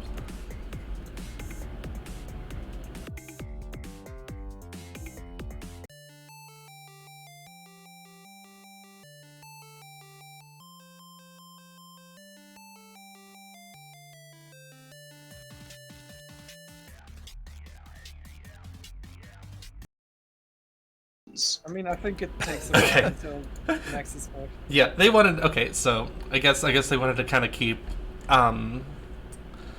They wanted to talk to you all too, so we could just bullshit and make it just like the weird podcast part. Yeah, this is the weird Nice. podcast part. Welcome to the weird podcast part. Yeah. Welcome to Yes. welcome to the podcast on a stream where we talk about the things that you want to know and why the sky actually happens to be blue aside from actual science. So here we Sky go. is green? I thought the sky was green. What the hell? I thought it was red. Explain to me how this happens. Because blue light gets filtered easily out of the atmosphere. I don't fucking know. Okay, so okay. Right enough answer. I mean, I could just read out SCP-001 when day breaks. That's a good answer. Why Yoti? Oh no. Why the sky's red? Why? Okay, SCP. Why is when day breaks 001? That's my question, honestly. Like, I've got a favorite 001 potential, but if we're gonna get into SCP stuff, God. Malk, did he actually read that trans SCP I sent you on that one stream? Like, Oh, is that the fucking red gemstone that'll alter your body? no, there should be like a little pudding. I don't remember it. I think it was the one I was linking at the point. But there's like a pudding that's pretty much is the same as the gemstone. I Okay. just mentioned. I think I might have done, yeah. It's like a very cute, like freaking SCP, and yeah, I love it. I mean, speaking of SCPs, the challenge I'm going to be putting up on my channel after the drunk stream's done and will be another SCP stream. oh, fantastic! I Yeah. I have a favorite, but it's because of my kind of branding nature and what I enjoy. I like the Gate Guardian, but that's me. I'm just a fan of like that. So, but I enjoy them all. So if you have a favorite potential SCP that is, the 001 potential, don't be afraid to let us know, because that's probably discussion generating. So So, personally, SCP in general, I have, I'd say, 4 favorites overall. There's SCP-001 when dawn breaks, or when day breaks. why, There's if I could, why when dawn breaks? Because I know that it's like there's no counter to it, but you look at all these other SCP potentials, and it's kind of, you have the Gate Guardian, you've got a few others, but why is that one something that sticks out to you? I mean, it's the only 001 that I've read, and it just reads like a really well-written horror story with the way that the logs and all the investigations within the file keep going on as like, oh god, oh god, oh. As just the gradual realization, the building on it. It's Yeah, fair absolutely enough. amazing. That is true. There is a lot of there's that desperation in a lot of those logs, that like they realize they just can't escape it ultimately. So I get that. Okay. Yeah. There's also, oh god, what was it? 2935, I think, the limestone cave. Okay. It's basically it leads into an alternate reality, and everything in that reality is dead. Like it's been completely like there's no form of life whatsoever. There's no air flow. The whole planet is just dead, and there's no reason why. and the file basically follows the military task force that goes in and investigates it, and when they realize what the whole thing is, they don't reveal what the thing is. It's left to the reader to find out. But when it clicked to me, it's like, oh, okay then. Yeah, that's well, you'll never find me going anywhere near limestone caves in my future. On a completely different side note, I have an actually interesting question. I think we talked about this when we started the whole thing, but I think we never talked about this on stream. When did we all start to get into D&D? Oh God. Oh. Also, by the way, viewers and chat, if you have questions, I think now is the perfect time because we're still waiting on Nex sitting on the toilet. Yeah. Out they had lactose. Oh, no. They're lactose intolerant. Yep. So yeah. Poor Nex is riding the lightning, so please send Nex your condolences. We get it, but if you have any questions for us as individuals or as a group, please ask, or we will otherwise continue ranting about SCPs. So please, No. please let us know. About when you started to get into D&D, I tried to bring it into Yeah. medic fame here. I have my story, so if I don't need to go first, but I can talk about when I began. But You go first, and I also sent you something that you really like, Ashlyn. I see. Kinky. My D&D story is not super amazing or whatever, but I started. How old am I now? A little while. So. I started in high school, so it was probably grade 9 or 10. I was 14, 15 years old, and I knew about it before I started playing it. I just never bothered. I didn't run into that many people who played D&D versus, at the time, what I was really big into was Magic the Gathering, when it was still a primarily physical card game. Oh god. And it was 1996. I had actually qualified for the World Championships for Magic the Gathering in New York. I was from far away from New York, so but I qualified to go to the Worlds in my city, and during that following summer, I was in band. Okay, so I played musical instruments and all that fun stuff. A lot of people did in high school, but Slight tangent. When did you play? I started with a trombone. Mhm. I moved to baritone, where during the marching band I was the section leader for the baritones, and wound up finishing all that out in symphonic. So I did symphonic and jazz, but the trombone, the baritone, and then eventually, for a little while after that, was guitar. Okay. My younger brother, as an odd side note, has his degree in music performance, got his master's in teaching. He's actually a high school band teacher now. So my whole family has done music stuff. My grandmother was the first woman to graduate from the University of Alabama in Huntsville with a music performance degree. She got it in piano. She is almost 90 years old and still has a baby grand in her basement that she plays every single day. My ex-wife, so married to another woman, for almost 14 years now. She is classically trained as a singer. My younger sister, is operatically trained as a singer. My dad was an instructor. He was in the Charlie Lyle band as well as the 11th Hour band. Anybody from Tennessee, Alabama, Georgia, the band may have been known if you're into that kind of thing. But yeah, so that's where my family did a lot of stuff, was music. So anyway, yeah, that's kind of getting off on a side here, but Yes. My fault.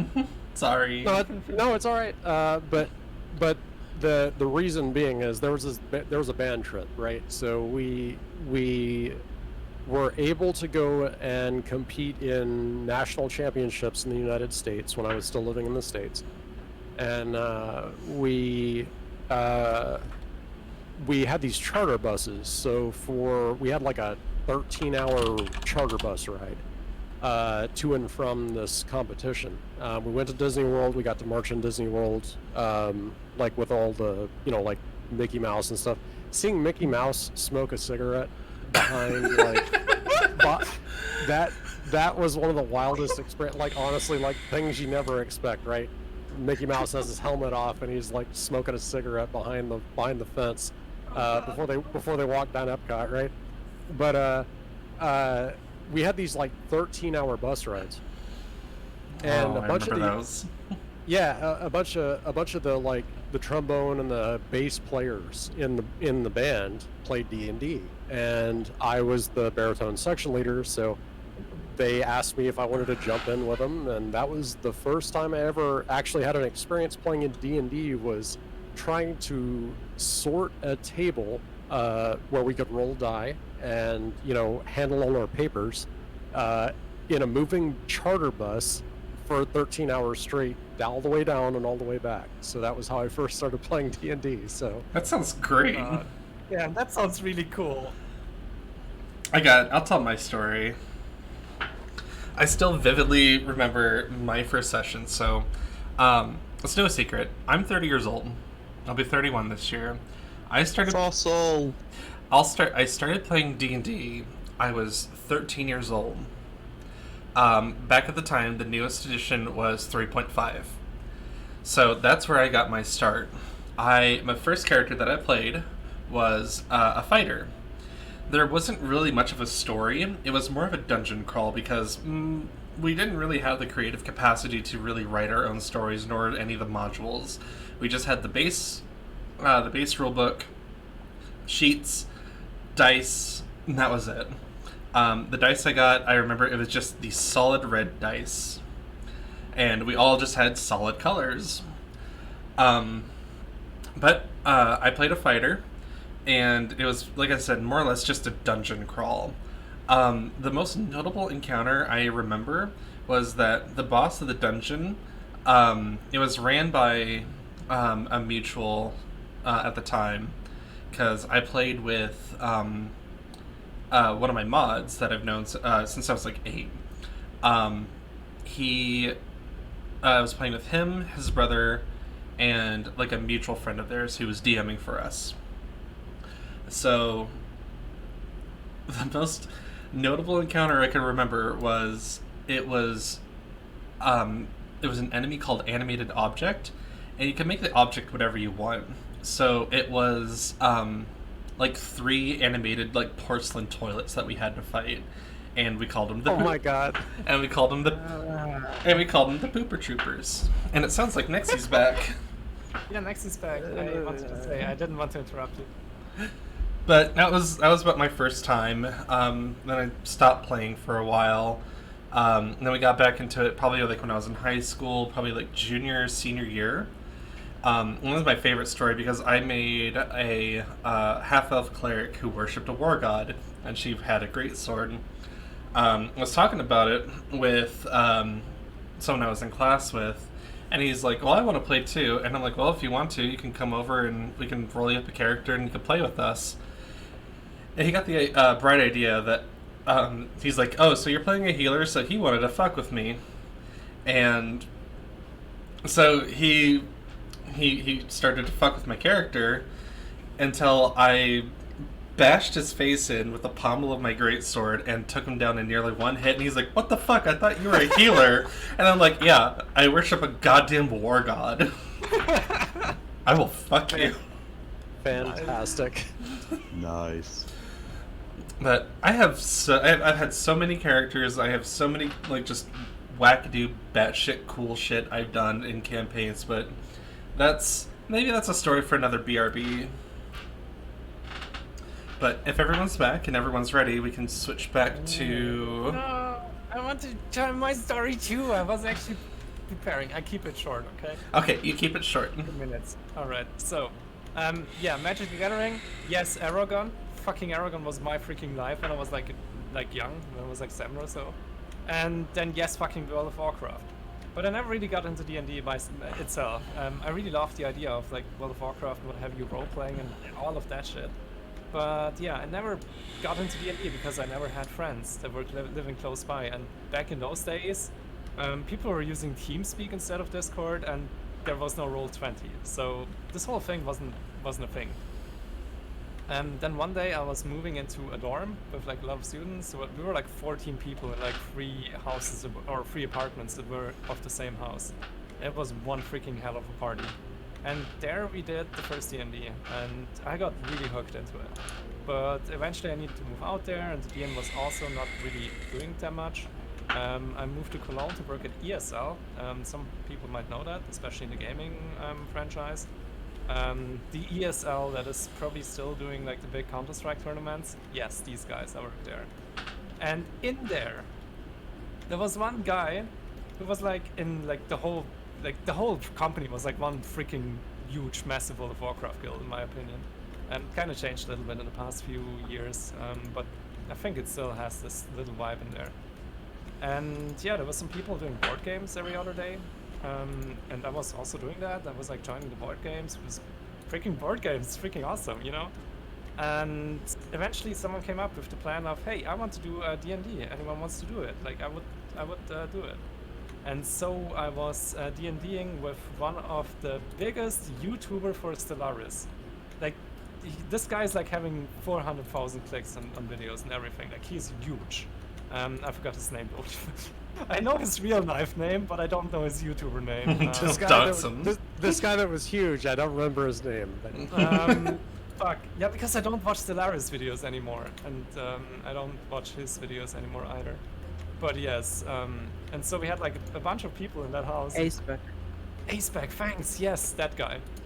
We had a bunch of people sitting in his house and like with his girlfriend and everything. We just chilled there and like did some awesome D&D sessions. I think that was, both of those were, I think, Pathfinder. Actually, no, that was D&D 4. That was D&D 4. Oof. And eventually also that group fell apart. You might see a pattern here. And then at some point I was farming in Final Fantasy. I was checking out Critical Role. I got really hooked into that shit again. I was setting up Mori and was like, hey, by the way, don't you do D&D every other day? Like, maybe you could have a spot for me or something? And yeah, eventually Mori just budged and was like, you know what, fuck it, I'm gonna DM for you. And that's how all of this got. This is how this started. This is like, I really want to play D&D, and I'm like, all right, I'll run a game, but it's up to you. You got to find 3 other people to play with. Yep. Also, it took a lot of convincing. I mean, I didn't want to convince you or anything. I was just like, you know, really. D&D. At some point, it just broke. We all got roped in one way or the other. Yeah. Yeah. All right. Well, I'll go ahead and switch us back over to the screen, and we will PP. We will go ahead and continue. So you all make your way into the atrium of the manor. Again, doors behind you that you came in. There's 2 doors on the east and west. Up to the north, east, and west, the hallways curve around, and the main hallway continues north. Aelana calls forward a few steps to Nara and looks at Flappy for a moment. We may want to check these doors to the sides. I am not going to lie to you that I don't want to get surprised from behind if we find something farther in. I'll just stay in the middle with Flappy. I'm just taking care of Flappy. Oh my. Wait, I'm just gonna stay here. Keep Flappy safe. You strong people. She looks also at Taylor. Go maybe check the doors and see what's going on in there. I recall detectives saying that the less fortunate would find places within the halls specifically to rest, but there's been no response to you calling out Nara. Whether that's because they aren't here or because they're afraid to come out, because they may not want to be Maybe caught by the because guards they being here. can't answer anymore. Also very true, Taylor. Yeah, I'm with Elana on this. We should search the rooms at least just to cover ourselves. Well, she says as she looks to the left and the right. Either one works first. We'll have to check them both, so if anybody has a preference, we can pick one or the other. She says as she continues to move her fingers across her shoulder where the hilt of her blade lies.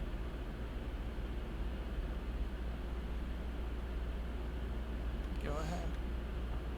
All right. No, the floor is open to all who want to explore.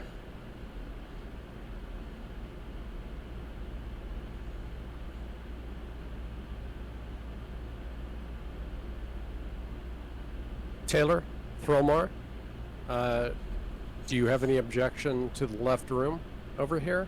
We'll have to check them all probably if we want to keep ourselves covered, but we have to start somewhere. Hey, Lana, are you worried? Are you afraid of something? Cautious is more the correct term, Aelana says as she smirks. I don't necessarily fear for anything, but I want to be It's thorough. alright. I'm going to check it. Nara walks over here. Taylor quickly follows Nara. Checks the door. All right. You check the door, and it opens with ease. And what do I see on the other side? Let me reveal it, and I will describe and paint a picture.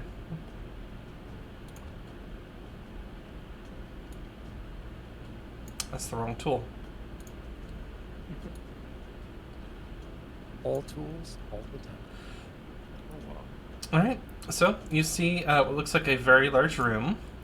There are a few bookshelves across the northern wall, and a few that are just kind of scattered about. A few of them on their side, and some broken furniture. Obviously, some of the floors have also started to give way and crumbled beneath. But also, it seems that there are scattered papers, documents, damaged books are strewn about across the floor in just kind of a haphazard and careless, and like just a carelessly, I should say. To the south, there are some windows that lead up to the front of the manor, of which there are some curtains. Some of them are drawn, but there is at least the morning sun has started to kind of at least peer through, so it's not too terribly dark inside. This is not, again, how I remember. The amount of decay here is odd for only several years. I'm amazed to see it in this much disrepair after so little time. How old is your character? That's a good question. I think she is 20. Let me double check. Stand by.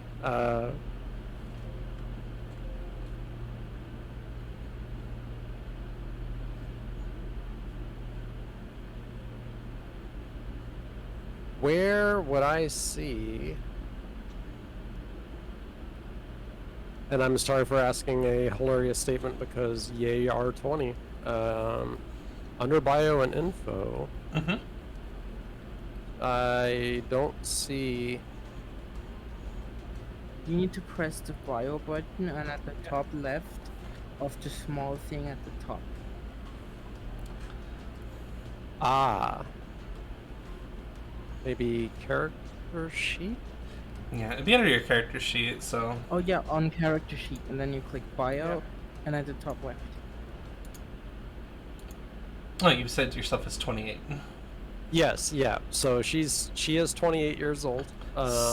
So your memories of this place when you were, like, small, like... Yeah, so it's been 23 plus 20, maybe even 25 years when she frequented this place. So it's been a quarter, yeah, it's been a quarter of a century. So it's, whether it's 20 or 25 years, it's still a little odd to see it in this much disrepair, but it has been a few decades. Mm-hmm. Well, Nara is going to the bookshelves and is like, oh my god, books! And, you know, checking through them, seeing if there's anything interesting in it, and walking to the other bookshelf over here, and all of that stuff. Well, Do I find something interesting? You do, actually. There's a few of them are just kind of like your basic encyclopedias. There's obviously like a whole shelf that is dedicated to just fictional stories. But one book catches your eye. It's leather bound. It's kind of stained like this, kind of like a mahogany red. It's not titled or anything, but you open it up, and it looks to be like a diary of sorts. Of which there's some entries that are about 50 plus years old. This seems to be Lord Vorgim's diary. Hey, Lana, come over here. I found something interesting. Oh, Aelana says as she moves towards Aelana, or moves towards Nara, and Just walked through Keep- the bookshelf there, good job. yeah, walks around the bookshelf and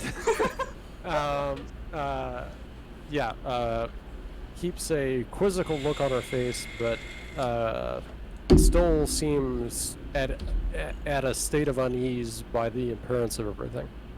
So, I think this is Lord Wargram's diary. It seems to be. Oh, she says as she squints a little. It may be worth a read. I don't know that I want to know necessarily about what his inner thoughts might be, but he was a good man. So it may be of interest. Maybe we should look at it. Should I? I'm just reading through it like real quick, like, you know, page by page by page, like just figuring out if there's anything, like if any words fall out or anything, or like anything catches my eye. Should I do like a check or? Sure. I guess investigation. Yes. Right. Where is my investigation? There we go. Oh god. All right. So you kind of go through most of the earlier entries. Looks like they are dated about 40 years ago. Most of them are just, his. He's very ecstatic. It seems that Lord Vorgrim was quite ecstatic to start a family with his wife. There's lots of talks of his dreams, of what he wants to do for the city of Pekop. Just him as a noble, it seems like there's a lot of things that he really wanted to change for the better for the people. Going forward a little bit, he does recount of him and his wife's infertility and sorrows of not bearing offspring. Skip about 10 years. There's overless joy that his wife has bore a son.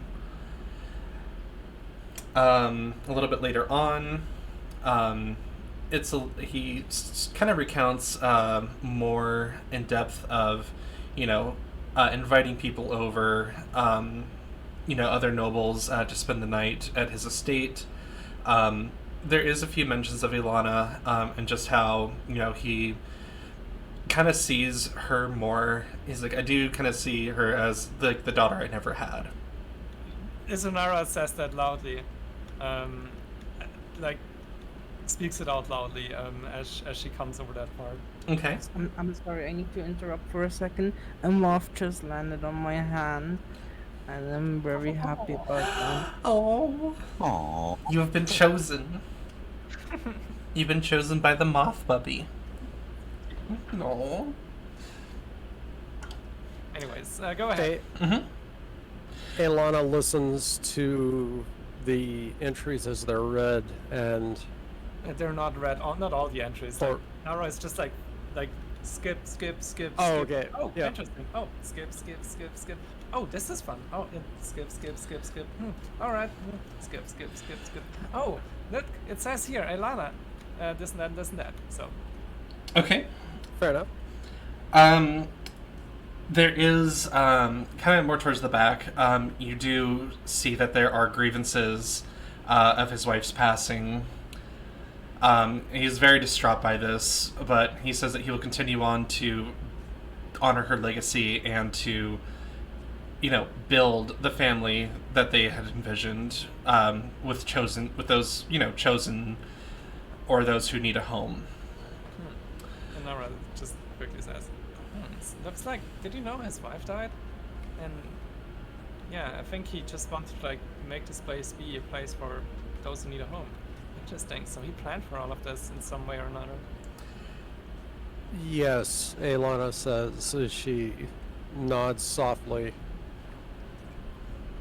He did seem to want those things, and he was always very kind to me, but I am still curious, I suppose. She speaks softly as she continues to listen. Let's look. What's there more? There should be more. There should be something. So you get to towards the end. It is the final entry in the diary. He is recounting how his son has been off on adventures and has brought back a very odd-looking red statue. And he kind of also gives note that he doesn't feel very comfortable, that there's something off about the statue. But his son is very adamant that there is great wealth to be had in such a great heirloom. But Dragons could get goosebumps. Izunara would have them right now. so he's like, well, so then he goes on to recount that he'll hold on to it for now, but he basically will not show it to those who come to visit, just because of its off-putting presence. So as you turn the page, you do notice that there are many pages that have been torn out, and that is where the journal will end. Guys, I think this place is cursed somehow. Look here, and she shows around. I don't know where everyone's standing. I guess everyone is somehow standing now close to her or something. I don't know. But she says, look here. It says, his son brought a statue home, a red statue, and he doesn't like the statue. Something is wrong with it. And then pages are just torn out. I really don't like it when people tore pages out. She looks at her torn out pages that she has from some encyclopedias, and it's like, I mean, okay, never mind. But I think, Nara, how recent was the last journal entry that's there? let me see. Right, you check. It is dated about 20 years ago. 20 years ago. Mm-hmm. That wouldn't have been long beyond the last time that I saw him. 20. And this place is still being used. It's like something's up here. We need to figure this out. Something really is up here. I think I have everything from this library at this point. Maybe there's... Oh, wait, oh my god, I needed this page. She goes to an encyclopedia, just directly to a specific site, just rips out a page, puts it in her binder, and is like, alright, I think I'm good to go, let's go. Alright. So if you want to see if we can find out more about that statue, it sounds unsettling at the very least. It might have been a cause of whatever's plagues this building. Ilana nods to Thromar as she looks towards Nara for a moment, settling her gaze on Taylor as well before she looks back towards the doorway. You may be right. I don't know. This doesn't really answer any of our questions, but seems to provide a few more of them than we walked in the front door with. I would be interested in knowing more about this statue, but what would have caused it to be such an issue for him, and why didn't he keep writing? Want you see what happened here? Like, it is very obvious to me, which is like a little bit like nose up. It's very obvious to me that this statue had some sort of curse on it, which got him to somehow rip out these pages. And especially since the statue seems to be coming from some distant world. Like, it, whatever it is, whatever is happening or whatever has happened, if you see a statue that is red, maybe don't touch it, and let's go ahead and figure out some more. Alright.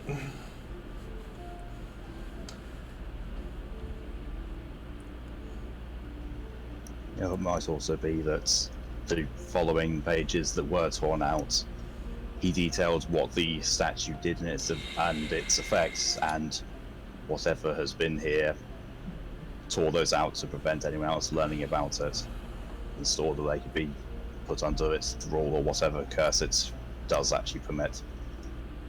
Good point. But no matter what, it is somehow tied to the statue. A red statue. That's all we need to know. You know, when I went out with those pirates, I didn't know anything, but I just knew the glimmering pits and the Stormglaive. That's the only things I knew.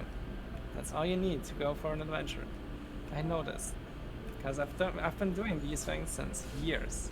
So, just end this one.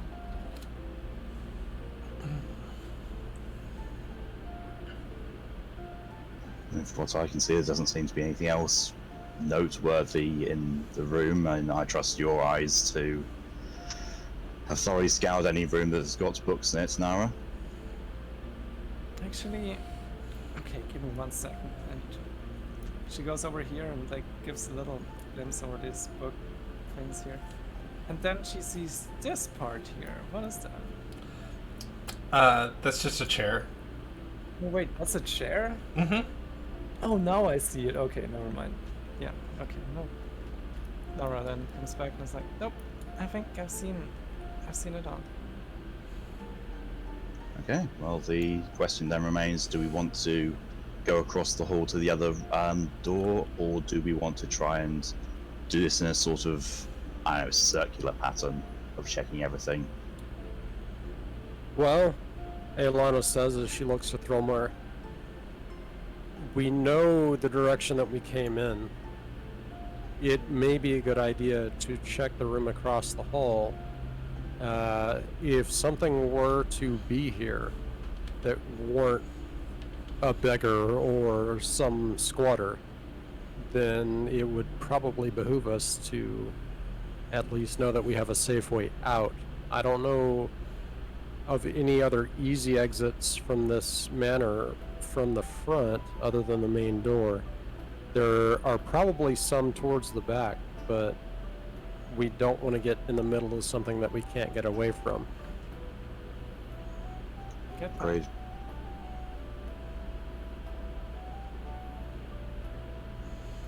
Alright, let's go. We need to find these beggars, or whatever is remains of them. Perhaps we can still help them. I only hope we can. Thoromar will walk out of the room and into the hallway, and then a few steps into the hallway before waiting for the others to join. Nara actually stands still real quick in one of these cracks here and just looks down the hall.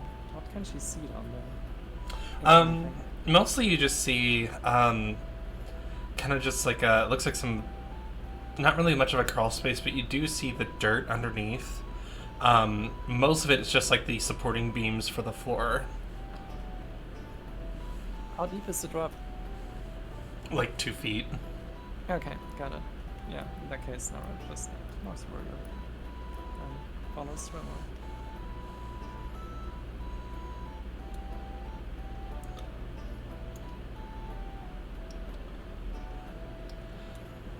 Swimmer, you wanna go ahead?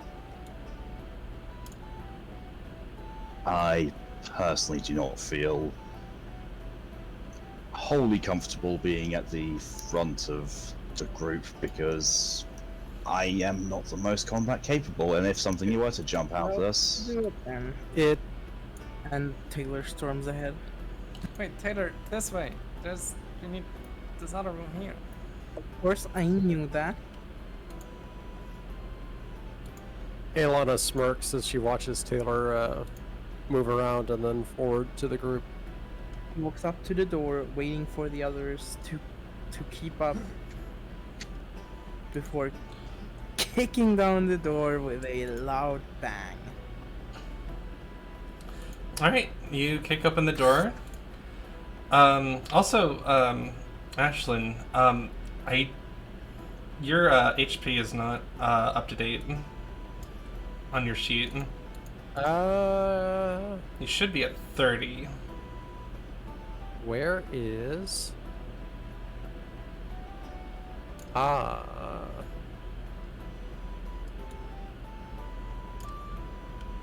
There we go. Is that better? Yes. Hey, I got one. You got it. And you're full too, so. Alright, so you kick open the door. It looks like that this was more or less, it looked like a parlor of sorts.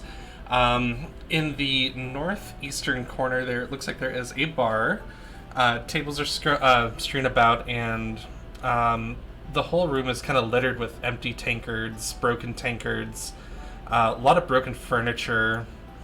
Still kind of the same scene that you've seen before, just a place just in total disrepair.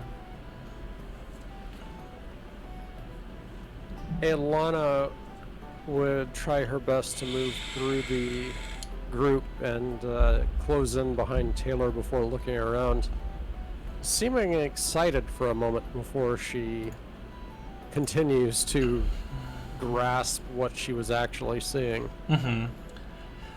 You have a lot of fond memories here. Just a lot of good meals. A lot of interactions with a very nice chef that would always make you the best eggs in the morning. I remember things here. There were a lot of good conversations that I had. I didn't know much of what these people were talking about, but the chef was always nice. He definitely was a good cook. I don't know what else he did, really, other than he seemed to attract a lot of people. I like this place. Probably more than many of the other rooms in the manor. I felt more like this was a homely kitchen than anything else. She says as she moves a few steps forward and continues to look around.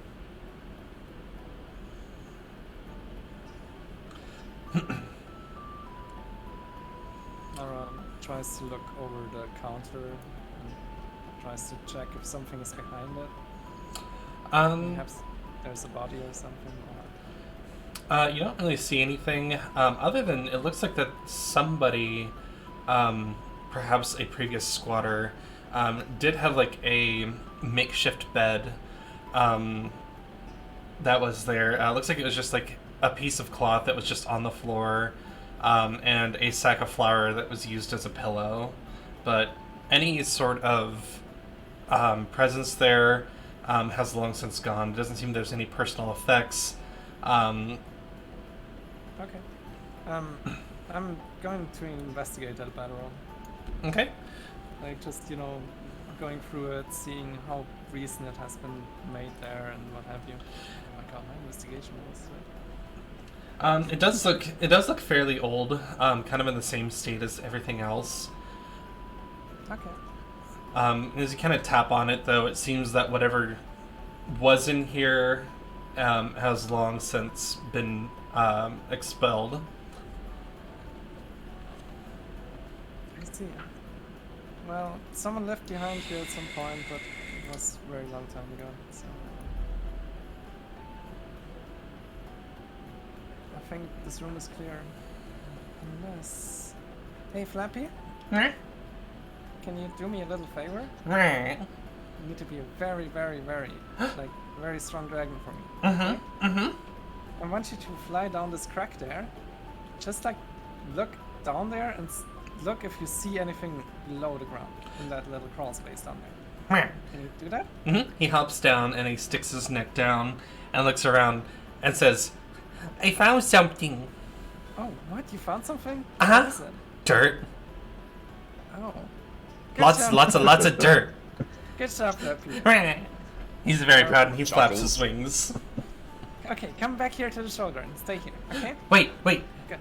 And he kind of goes down a little bit further.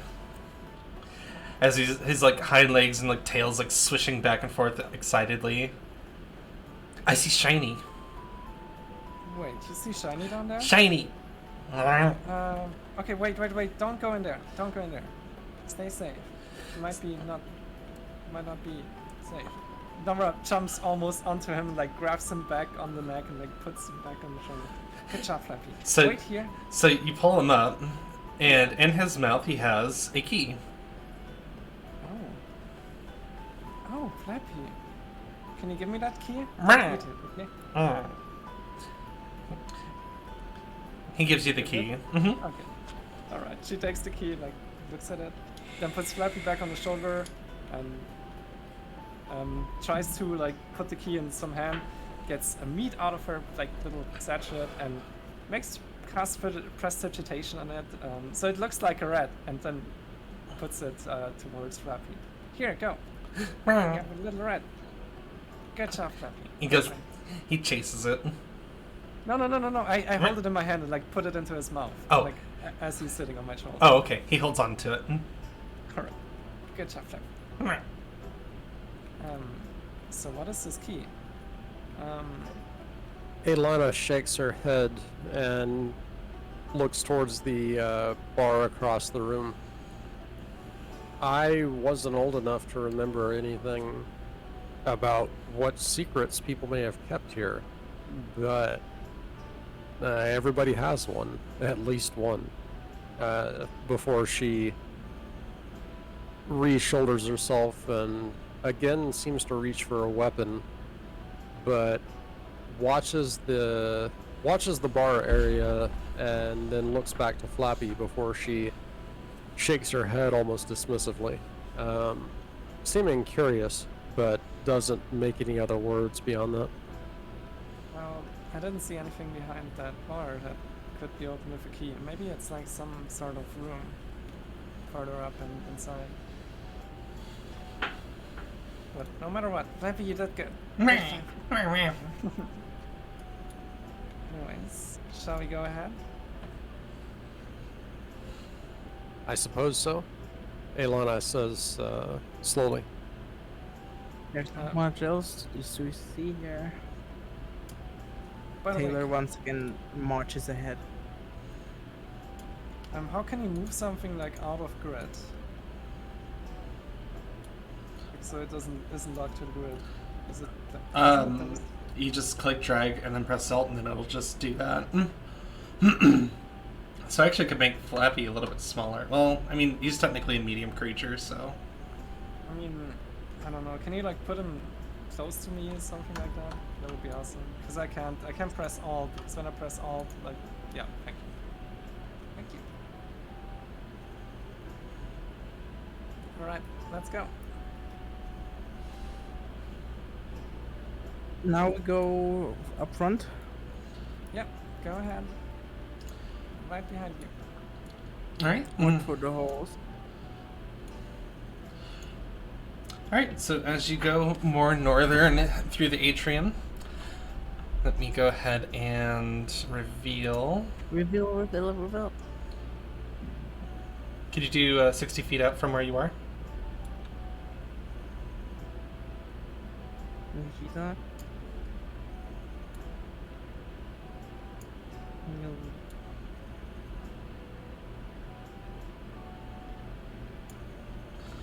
Actually, for these hallways, since there is a window, you could definitely see. I see another door over here. Yeah. To the left, in this left hallway. There's also one on the right, that seems. There were many rooms here that I remember. It makes sense that, yes, okay. There would still be something here. She sort of says as she listens to the others and doesn't make any movements beyond that. What's that happened to the statue? It's, Sad.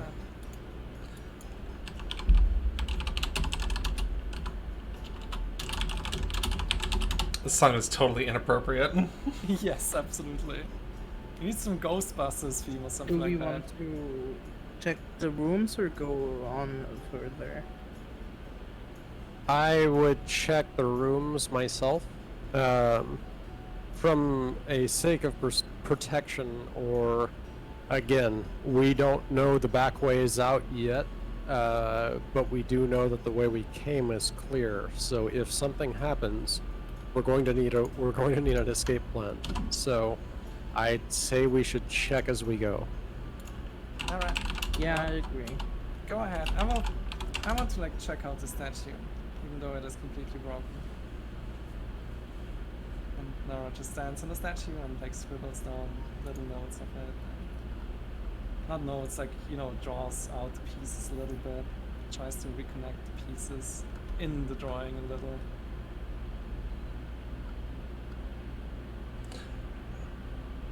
Wait, I need to see if I can play this.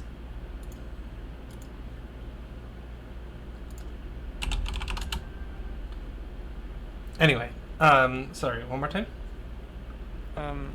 Nara is just checking out the statue, and I think Aelana wanted to check out the rooms. Okay, so you're checking out the statue. This statue's also fallen into great disrepair, but it does seem that this was a commission piece honoring Lord Vorgum. Let's see. Well, she's not giving too much of a fuck of what it is, but more like, you know, putting it back together on a drawing and everything. Just pretty much wasting time. Oh, we'll see.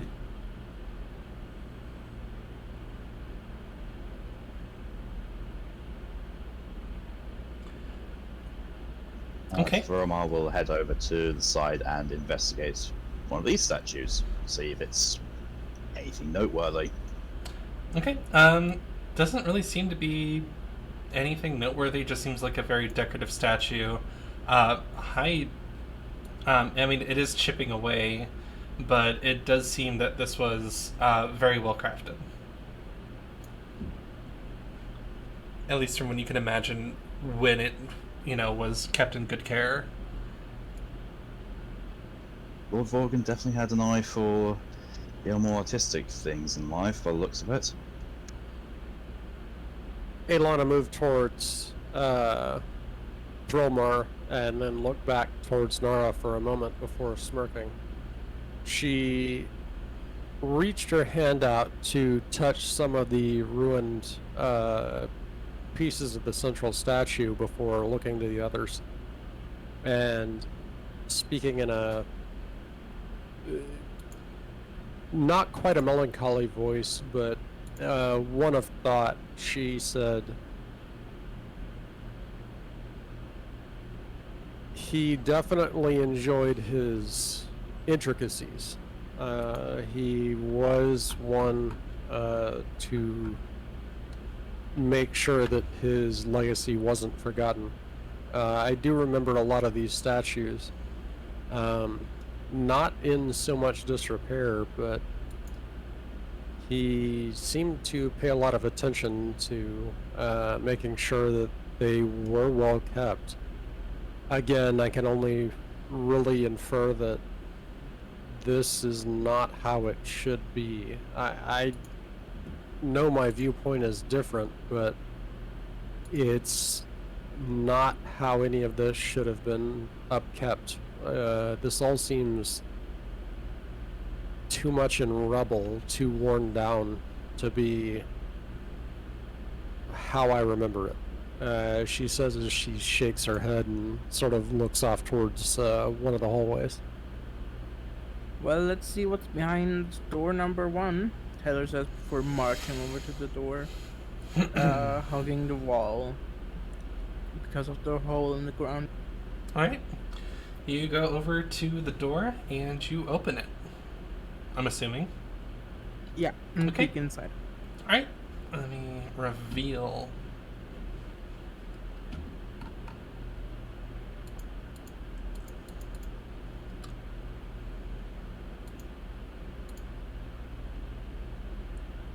Need more music.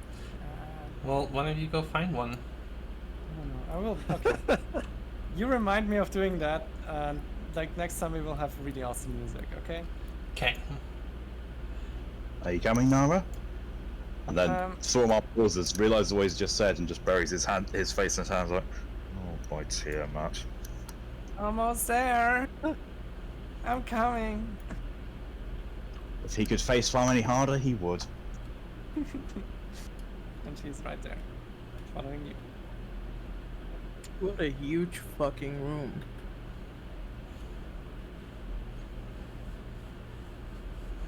Elena moves into the room behind Taylor and looks around the better lit area with the sunlight coming in through the windows. Mm-hmm. So, again, this is a fairly large room. You kind of remember this being way more filled with other things, but it just kind of seems that there's randomly haphazard furniture about. You mostly remember this as more or less like a party room or a ballroom. The whole wall would be lined with, chairs, tables. Then the other side of the wall that separates kind of have like a more open air space. The other side was kind of more used as a dance floor.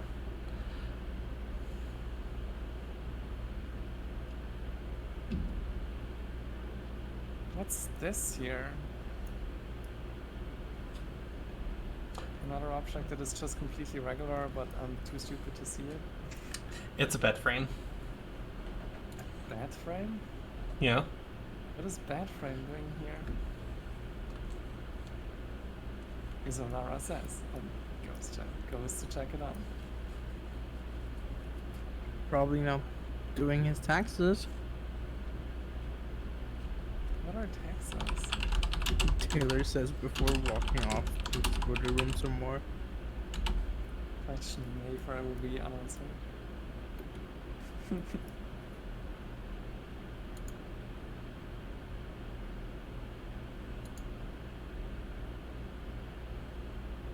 Well, I would like to investigate that bed frame. Should I roll for it? Or Sure. Shitty investigations. Well, you know that it does look a little out of place, but the only thing you could really deduce is that probably a squatter found it, decided to use it.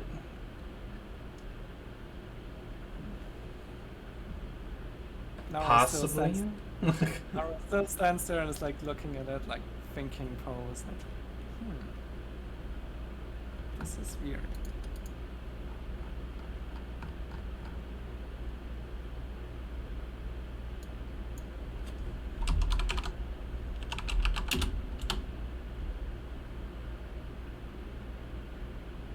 Anyone else wants to do anything? Or... I guess I'll look what's over here.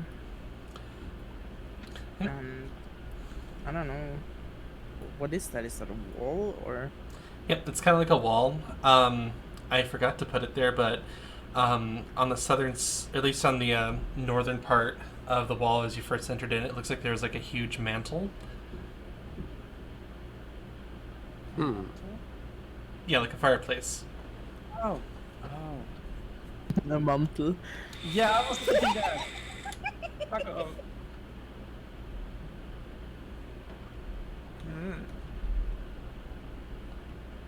I'm now curious on the 1% battery. I know.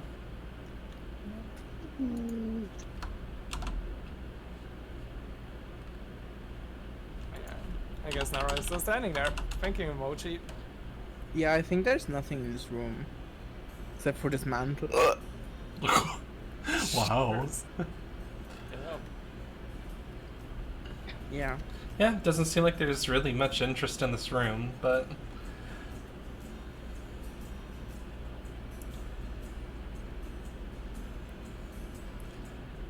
Well, Ilana says after a moment, it seems rather mundane, such as it is, as she nods towards some of the ruined statue in the center of the area. It doesn't seem like anything's reaching out to grab us or calling for help. So, if nobody has any interest in anything, we may want to look elsewhere. Yeah, that's good. Let's check this other room. I'm still worried that we haven't seen any sign of any recent activity by squatters. Doesn't sit well with me 1 whatsoever. second, real quick. Flappy, Meh. can you check out like this crawl space here real quick? Oh. Just be careful. Don't lose your rat. You can give it to me. I'll hold it. Okay. He sticks his head in and goes, nope, more dirt. I see. Good Flappy. Oh And my god. Meh. she like gives him like the little mouse and like plays a little bit and then makes him jump up on her shoulder with the mouse and like yeah. Anyways, let's go. I thought it was a rat. Rat, sorry. Ah, rats. I'm totally 100% sober, by the way. Yes. Sure, I believe it. I would. Absolutely. Totally. Alright. Yeah. Taylor stands in front of the door waiting for the others. Yep, you go to the eastern wing. You teleport. Ashley? Yes, sorry, had a cat be a thing, so Aww. they're Oh, fine all around. I just cords and cats are the best things to mix, apparently. So. PNC. No wait. yes. Wow. And just Oh my god. just for the hell of it, Taylor kicks down the door. You kick the door. Nothing happens. Oh shit. That's the better choice of like, roll initiative. Roll strength, and if I'm strong enough, it breaks. Yeah, kick the door down and roll a saving throw. Wait, shit. Exactly. Wait. Nothing happened? Oh. Like the door didn't break down or anything? Nope. I'll try again harder. Wait, no, stop. Look, our little flappy boy here found a key. Let us try that key. Oh shit. Yeah. Maybe, And Nara goes there, puts in the key, and tries to turn it around. Alright, you put in the key. You hear the lock click, There and you the go. door opens. Yeah, that's embarrassing. Nara opens the door and looks into it. Actually, no, Nara like opens the door like a little bit and then steps away and just like, there you go, Taylor. Go check it out. Taylor kicks the now unlocked and slightly open door to not as much of an effect, but still satisfying. Alright, you do that.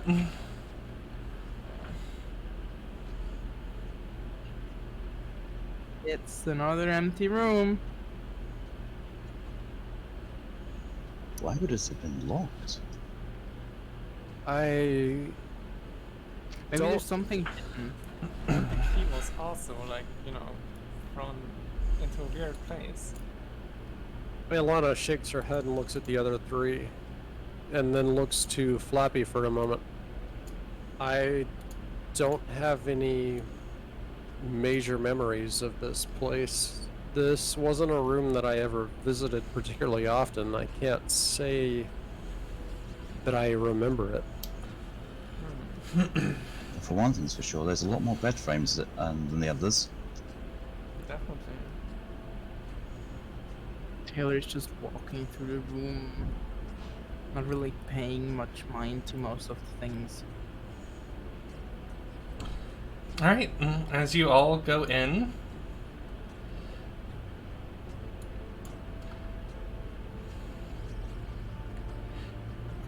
I want you all to roll for initiative.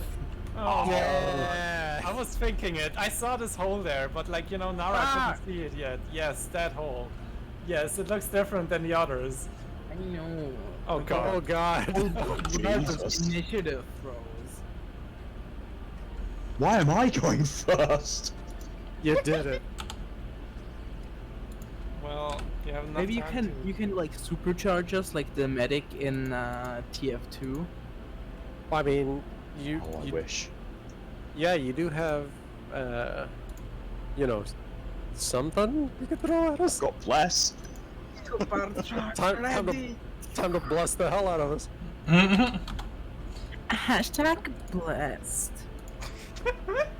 Oh god. I will buff all of you, and not in the good way. Ooh. Fill me up with your beautiful power. Yes. Mm. Bless me harder. Welcome to the sudden after show, everybody. Oh yes. I mean, there's a lot of bed frames, so it's okay. I'm sorry. Let's test them.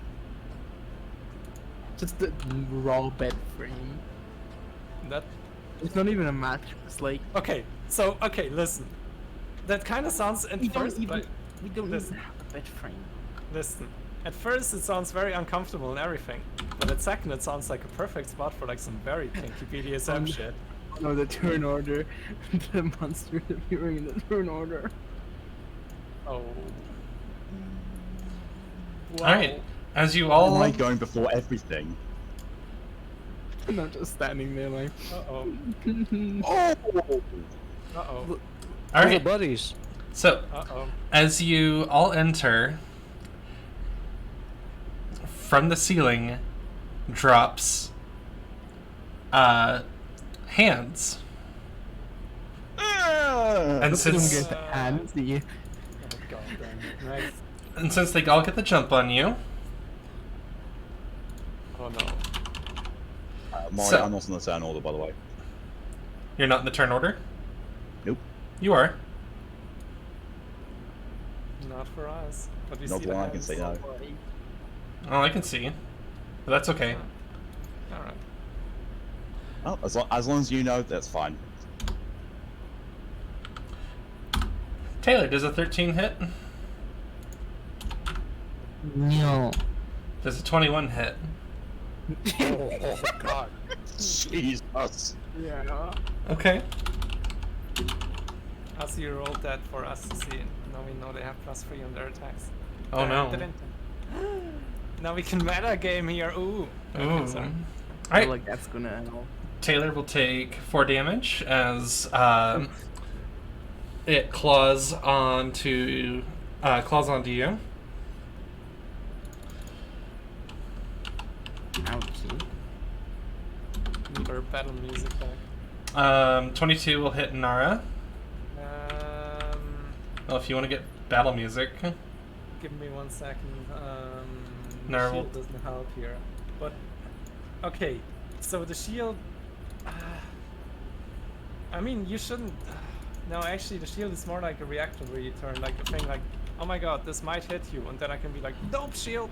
Okay. Yep. No. Yeah. But yeah, not that- when it's surprise. Yeah, but it's if not- I mean, yes, it is a reactionary thing. It's Yeah. a reaction thing. So I could use it, but it will only give me +5, and I can like meta game this one, right? I mean, if you want to.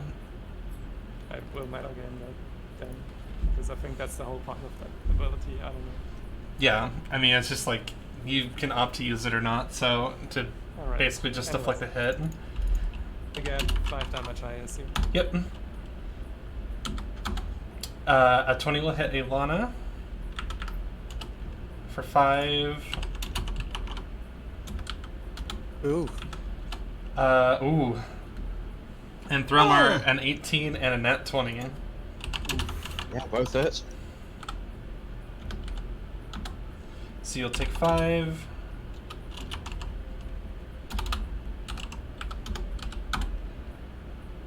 And 7. Ooh, that was Oh. that was lucky. What the fuck? And that. Oh my god. I'm down to 8 hit points already. Aww. Well, you can heal yourself, so Can, but Jesus Christ. These are angry hands. Catch these hands. Thromar, you're up. Now you better kill them all. Well, seeing as, prevention is better than the cure, I am gonna see just how resilient one of these things is and cast Sacred Flame on it. Alright. Let's save or suck.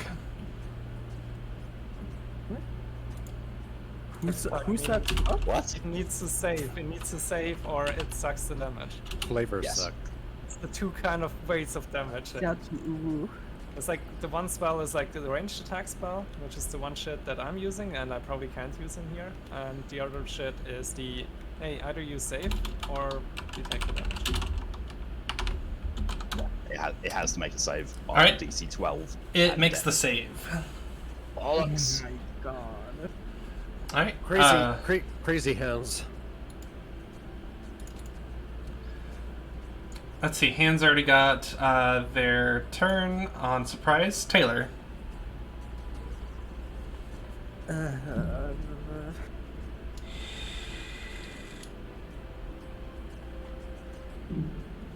Okay. Taylor takes out his flint and ignites his sword with a green flame. Alright, you do that. Yeah, that's pretty much it. Alright. Ilana. Ilana wipes blood from her mouth as she staggers back from the hen that dropped down in front of her and on top of her. As she readies herself, she yells out to the others, "Watch out, these hens are grabby," and attacks the hen in front of her. All right. Also, more you gotta do Uwu voice. Yeah. Well, what am Probably I- flappy voice, I call it.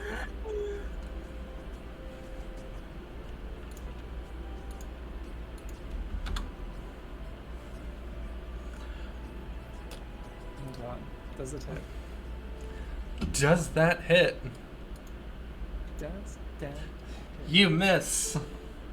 Oof. Okay. Like how is hits me. Nara. Nimble hands. Alright. So, I'm prepared for this, because I'm prepared for everything. Nara's like, oh, what a shocking hand you have. Let me show you mine. Shocking grasp. Ooh. Holy shit. Alright. All right. Motherfucker. Roll. That one. Roll Don't bomb damage. that. Yeah, don't bomb that damage roll. First of all, that's okay. It doesn't matter. It doesn't matter because what it does is on hit, the target takes 1d8 lightning damage and it can't take reactions until the start of its next turn. So it can't make an attack on opportunity on me, right? Correct. And it also can't make an attack on opportunity on Flappy. Correct. So with that, Nara grabs Flappy, and then let me. Oh shit! What was the keybind again? Yeets him. No, sorry, that was wrong. No, I'm not yeeting Flappy. Hello.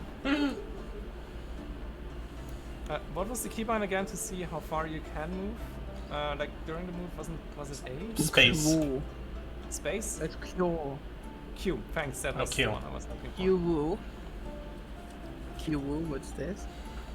Oh my god.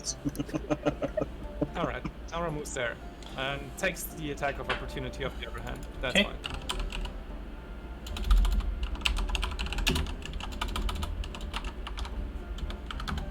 Has a 15 hit.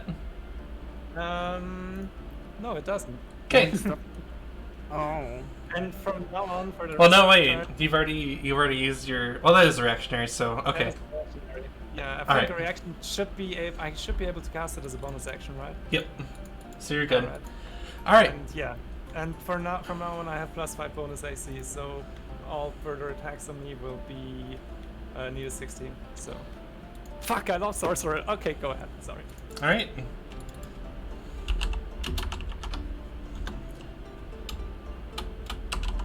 So, Got to do the you voice. I'm playing you a little ball here. Like you can do it easily with Flappy. Just saying. all right. Nara 21 will hit. What? Or sorry, Ilana. Oh. Oh my Christ, yeah. That'll hit. Take 5 damage. Good God. Let's see, and then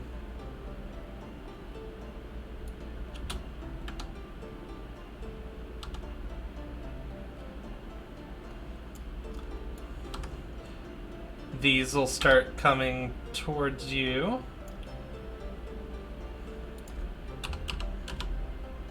Oh, they can't move that far. They have tiny little finger feet. 11 won't hit you. Winkies. I'm shouting that out, by the way. By the way, they don't move that far. You can probably outrun them. All right. Flappy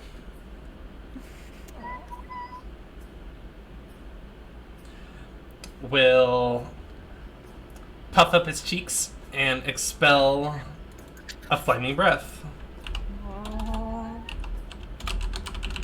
Please, adorable creature. Save us from these grabby hands.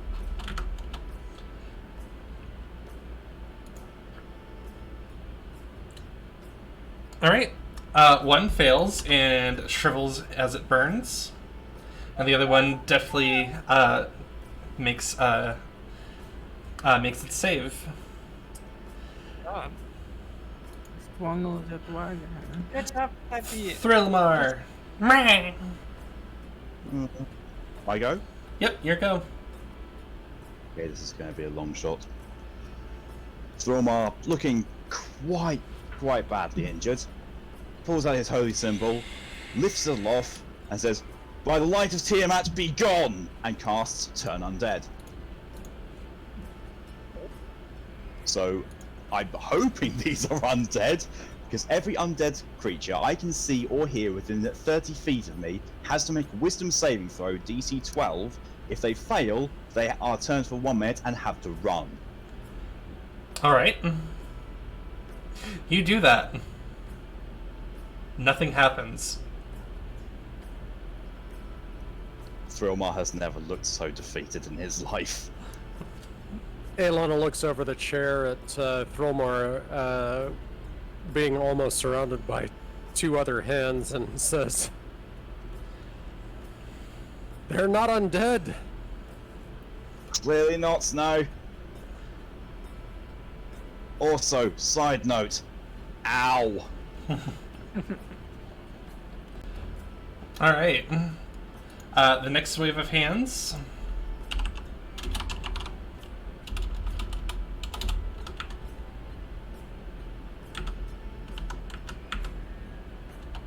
Uh-oh. 10 and 7 will miss Thromar, Oh my god. and a 9 and a 12 will Yeah, miss nice. Taylor. If we lost Tromar there, we couldn't keep get him up anymore. Taylor. Uh, Okay. I'm so excited. Okay. So I use my sword on the right one. Okay. You hit. Great. Oh my god. That's Beat 5 out. piercing damage. Alright, so you drive your rapier into the hand as you pin it to the floor. It twitches and is not moving. But I'm not done yet. You're not done yet. The flame from my sword being mixed with the blood of the creature I just hit jumps across to the other hand, which takes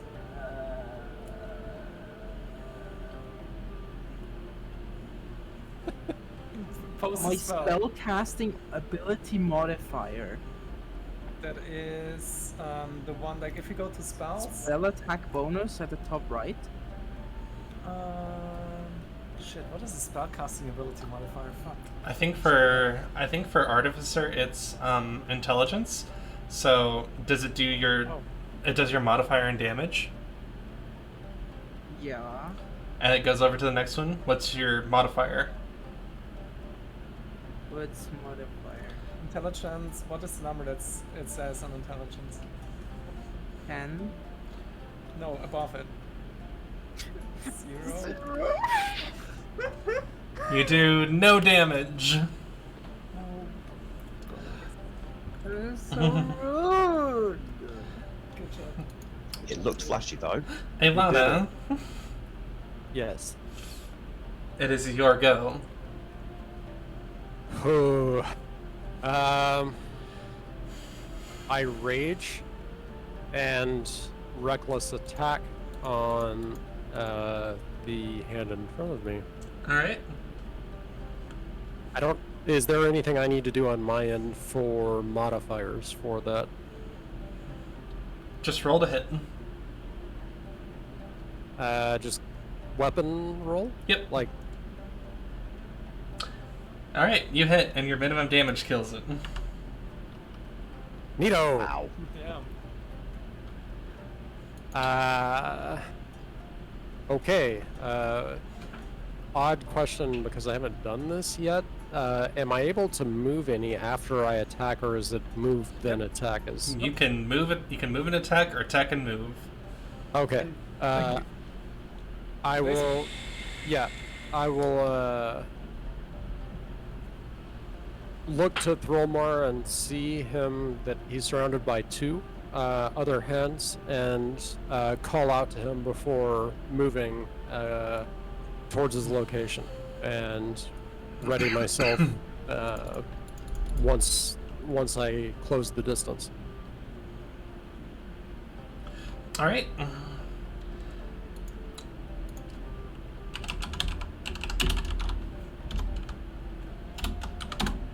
The hand that is on Nara and Flappy will lash out at Flappy. Wait, isn't it my turn first? Oh, it is your turn. Yeah, you just get me there. Well, it's okay. This hand missed anyway, so go ahead and go. Alright. So, Nara looks at Flappy with a huge smile and is like, "Good job, little one. I can do this too." And does a breath weapon herself. So let me roll out the 2d6s. Oh shit. The save is 8 Dex. plus 1, 9 plus 2, 11. So 11 is the save. It fails. Hey. Wow. That was that? that was really cool. Wow. Literally, because it's like a cold one. Mm-hmm. And there was the Yui voice. All right. Next up is Flappy. He will spread his wings and fly over, swoop down, and bite the hand.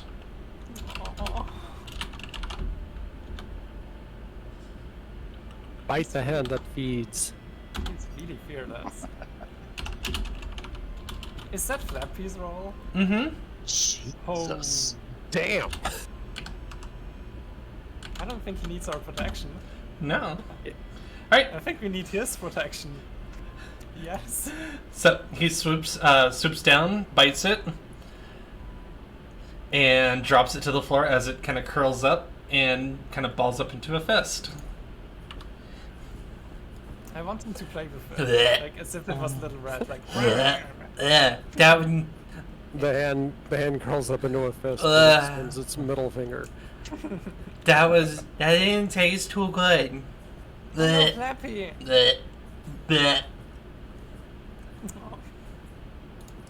Thrillmar. Yay. I am, at this point, I've got one thing I can do and one thing only. I am going to cure myself and, cast Cure Wounds. All right. Roll the So heal. that is 1d8 plus 7.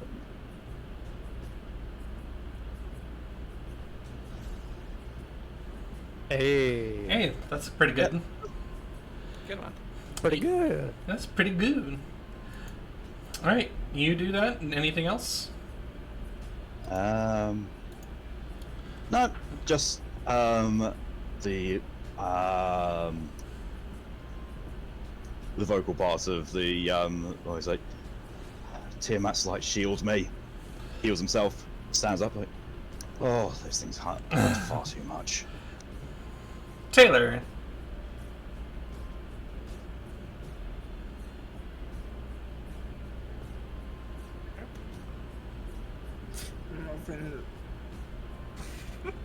You're just too dumb. That's your problem. You can do it. I stabbed the hand. All right, roll to hit. Fuck. Oh no. Unfortunately, you miss. Ivana. How, again, it's you hold control to do... I mean, I know I can make it in a... If I... Q. You press Q. Q? Like you hold your icon to move it, then press Q first time, then press Q on every waypoint you want to go to. And then if you're done, you just let go. Whoa, where did you go? Elana has left the session. There. I brought you back. Yeah, thank you. Apparently, it's right click versus left click. There's a thing there. Oh. But okay.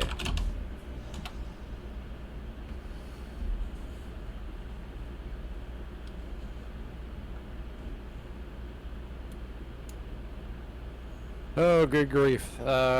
So even dashing, I couldn't reach. You could totally make it. I mean, There's still a But- hand at Fillmar. yeah, yeah. Okay. Looking at Taylor, she shakes her head and cusses to herself before she turns and looks at. Can't see me. He's also Wow. got a wall. Yeah, bookshelf rather. So whatever noise she hears back there, she shakes her head, and not knowing the outcome or what might be going on, she looks over Thromar's shoulder and moves around, and continuing her rage-filled attacks, swings at the next hand.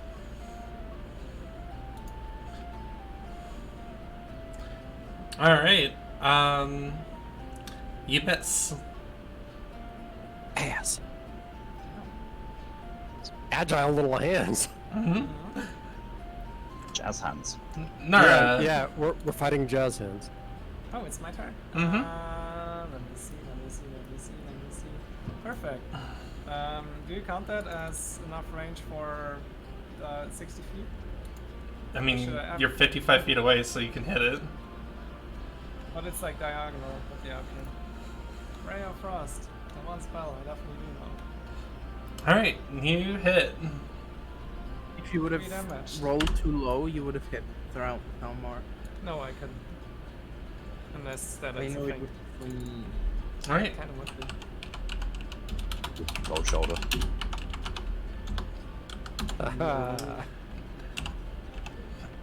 All right. The other hand, since I accidentally took it out of initiative.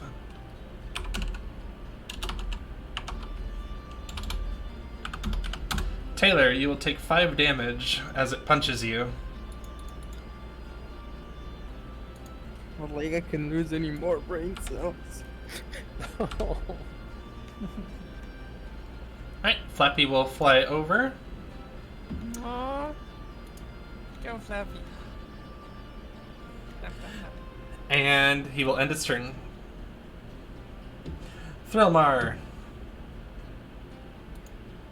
Well, Thromar's going to... No, Thromar just, thinks that there's going to be some form of altercation going on and will follow Flappy.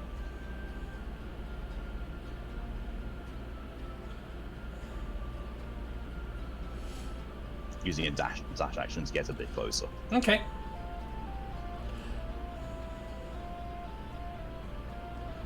There we are. Taylor.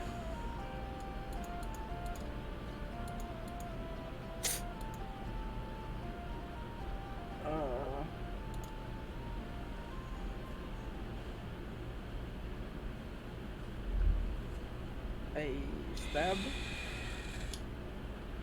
Stab. You hit. Stab. Well, that was a fireball, not a stab. Oops. Oh, Okay. okay, you still hit. Alright. You pin that one to the ground as it balls up. Turn a motherfucker into a shish kebab. And you all are out of combat. Since if you don't mind if I take just a quick BRB, I've been holding NP for like the whole battle session. Same. I've So- been holding it back since Next went to the toilet and I couldn't go, and then they went back and we just wanted to go. Alright.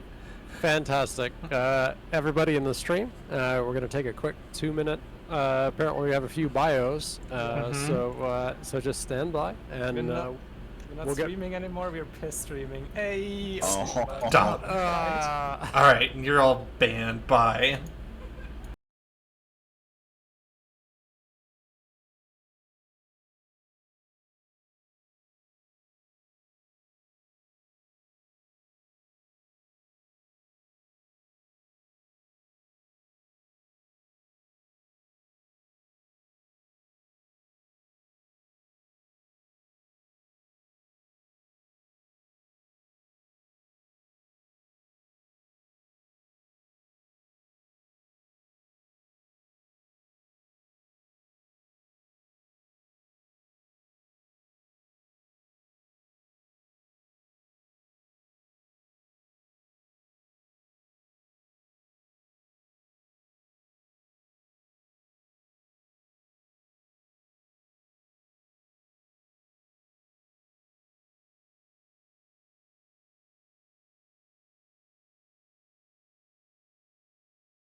Always time for ramen. Always time for ramen.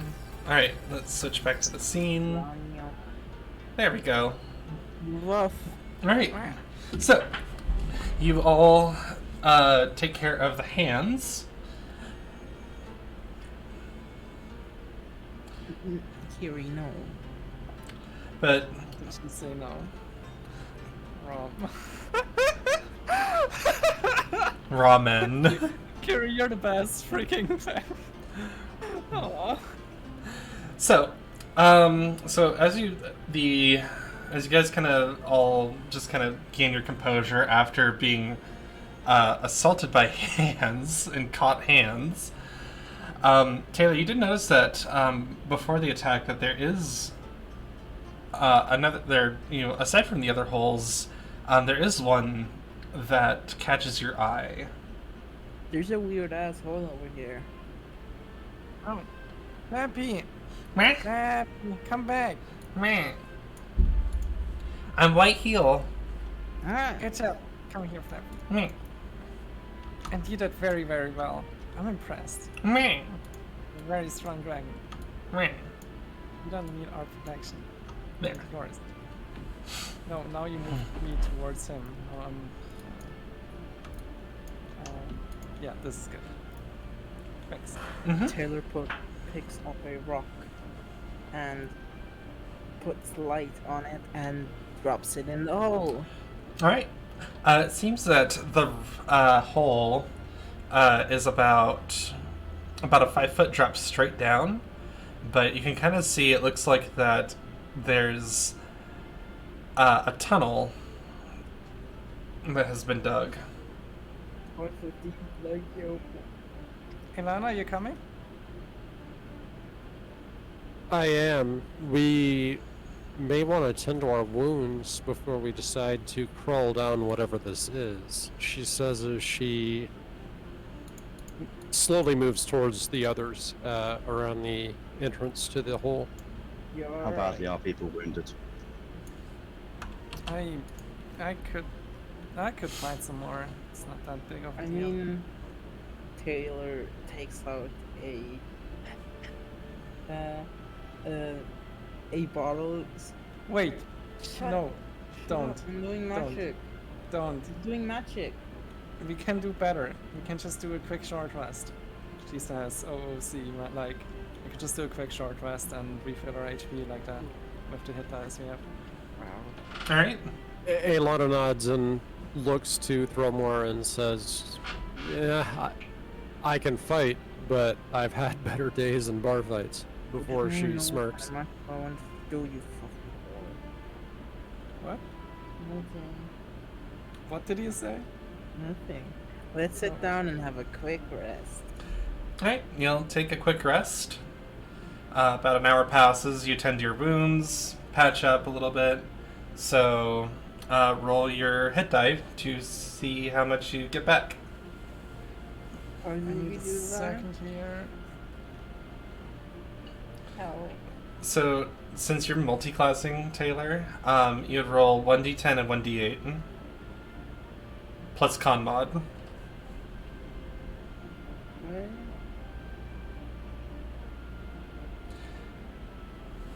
Okay, and then roll a d8.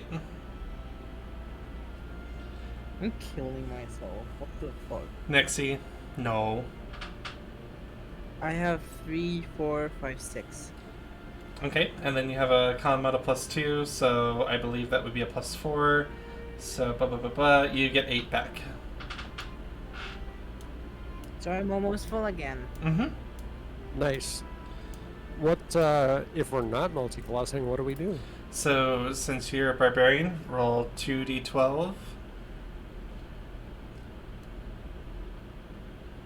Jarian. How many hit dice do we have? Like, is it 2. 2. 2 or like is it? Oh, right. It's just yeah. Got it. Mm-hmm. And then well, you're already at full Ilana, so it doesn't matter. Nice. I did it. There we go. Perfectly did it. And then just waiting on Thromar. I'm not going to heal any. I'm happy with only being 3 hit points down. Oh, okay. I mean, well, it's still a short rest, so you could. It's not going to expend anything, so it's just free. Oh, in fact, in that case, I've always been told that you spend your hit dice when you do that, but no, I will take that then. I mean, that could very well be the case, but whatever. It's my game. Yep, I'm at full. Yeah. Cool. I will take your ruling on it, Mori. Alrighty. When we go down, I'm gonna do my magic now. Can you though? Are I'm you? gonna take out my little bottle. I spread some of the strong-smelling alcohol over my hand before rubbing a piece of flint on it, igniting it as a green flame that quickly gets absorbed, giving me 1d4 plus 4 temporary hit points. Alright. So 7. Alright, so you have 7 temp HP.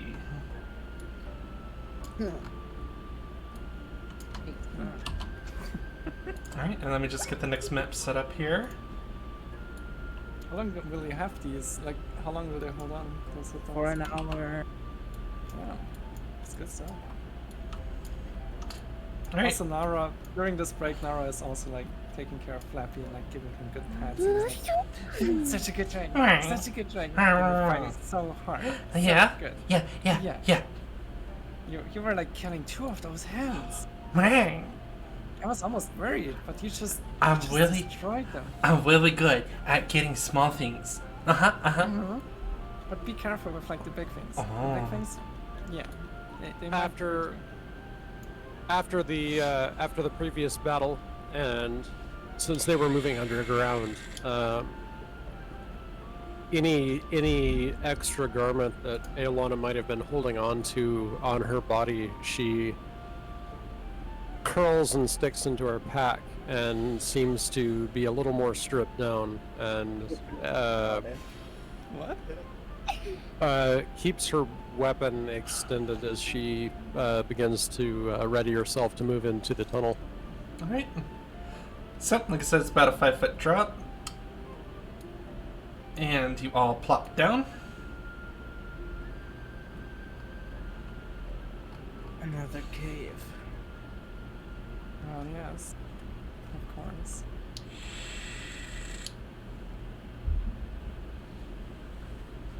Oh, this is going to be a tight fit. What? Hey! Gonna be a tight fit. And once again, through my face palms, he realizes what he said. You're a gentleman and a scholar, Aelana says as she smirks and continues moving forward into the tunnel. Oh, that's what they tell me. Oh, Taylor? I don't want to go first anymore. Oh, Never worked out well for me. Lana, you wanna go? That's fine, Aelana says as she steps in front of Gromar and moves farther forward.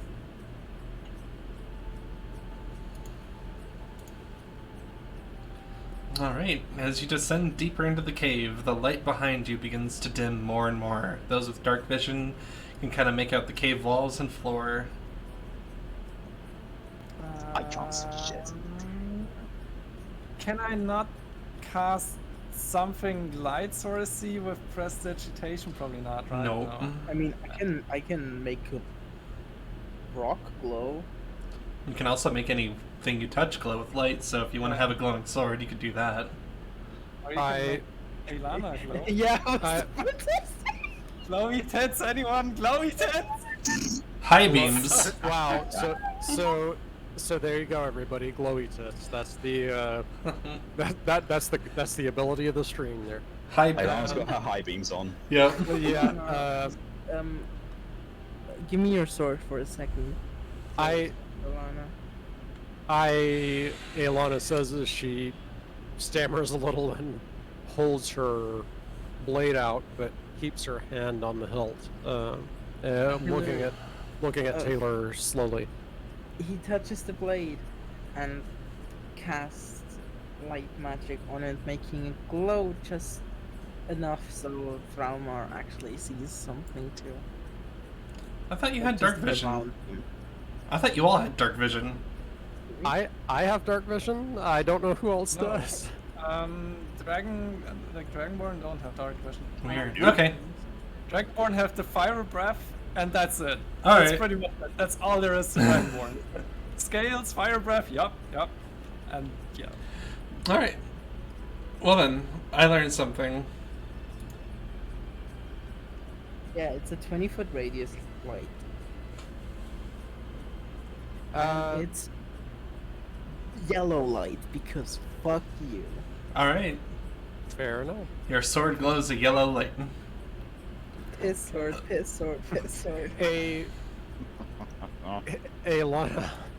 Aelana holds her sword at breast height and keeps it extended as she moves forward with it at the ready, several feet forward.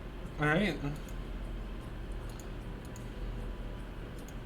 Nara stays close to the light source. Sorry, my stays go to an hour. All right. The cave walls around a little bit, and you're presented with. It looks like a man-made door and wall. Curious, Aelana says as she takes another several steps forward, looking at the door, and then turning back to the rest of the party.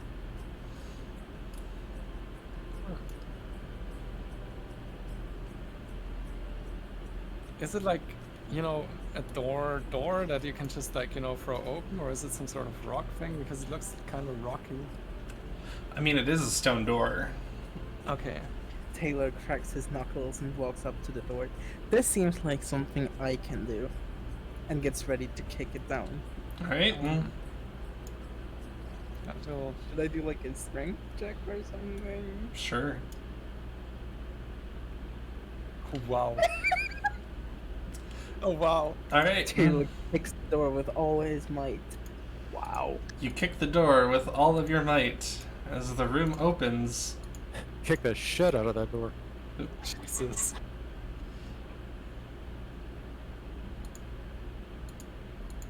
Bone buddies. Oh But they were boning down there. my god. Hey. You hear this guttural hiss. Oh no.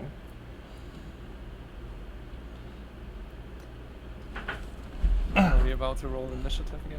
Roll for it. Oh my god. Are we're rolling it? Okay, we're actually rolling initiative. Oh Jesus. Actually, rolling initiative. Mm-hmm. What the fuck? Wow. Once again. Why is the healer going first? Yeah, right? Always lead with the healer first. Wait, am I Oh. before Aelana because I'm cooler?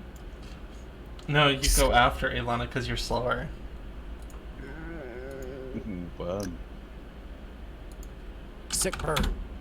Me with 0 intelligence bonus modifier. Yeah, that's fair.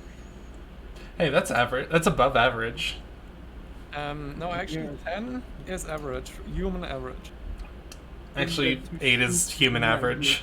Oh, right, yeah, no, 8 is. What But is 10 again? I'm still too stupid to magic. What is 10 again? 10 was also something related to something. I don't remember. Your plate. Maybe I should reread that. God damn that next. I'm gonna slap you after the stream. Ooh. Don't worry, it's consensual. All right. Oh, wait, 1 second. Kiri wants a good night hack. Aw, huggy. Hacky. Have a good night, Kiri. Good night. Sleep well, Night night, Kiri. Hugs. All right. Alright, sorry. It was very important. Thrillmar, you are up first. As you see a very familiar, gangly-looking creature. I mean, I actually don't. I can't see that far. Oh, you don't. No dark vision. Why does anybody have dark vision except me? Yeah. So my my turn is mostly going to be Taylor. What do you see? Yeah, I think they can see about to here because of the light from. Wait, we can. It's 30 feet. Mori, can you do No, like that's 20. a 30 feet radius on Elana? No, Just it's not 30. It's 20. Is it 20? It says so. Okay. Okay. Literally read, bitch. But yeah, can you do like a 20-foot radius around Elana? Because we can't see in darkness at all, right? Or can we see a little? I thought we couldn't We at all can without see a dark vision. little with Yeah, dark if you don't have dark vision, if you're not within that, then you can't really see anything beyond that. Okay. vision. You do a radius on them, on people. Yeah, you can do like a radius thingy. By There. clicking on them, then like yeah. Open aura. Where was it? Yeah, on the bottom part of the clicky thing. Is It's on there. like on there? I Yeah. don't see it. Shit, I don't see it. Nah, we didn't see it. Maybe you should give us permissions to see all the other characters at this point. There. Oh, now I see it. There. There we are. Thank you. Mm-hmm. Yeah, still is. Taylor, what do you see in there? There's some kind of gray monstrous figure. Oh joy. Well, I mean, I'm about to see it a little better once I can. My turn. Just for now, Thrillmouse is going to advance up to near the door. Still can't see shit, but still, he's in a better place to do something. Alright. The creature will go and rush to the door. Oh, by Tiamat! Jesus. Hmm.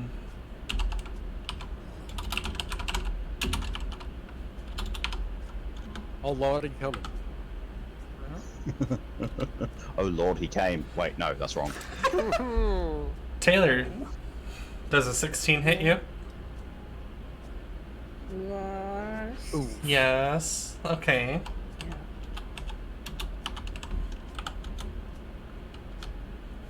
Alright. You will take 7 slashing damage.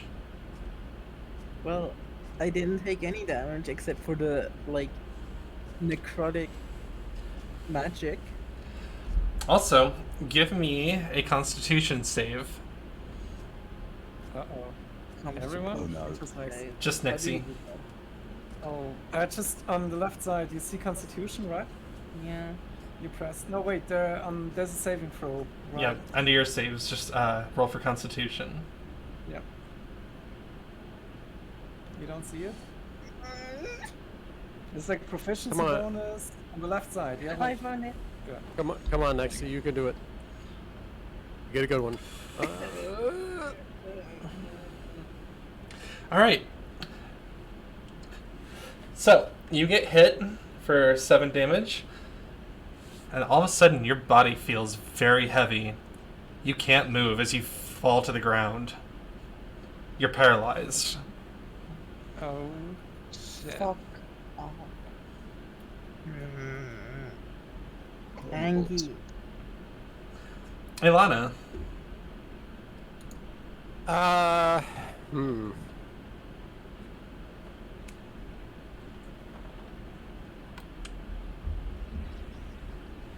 You may walk towards it.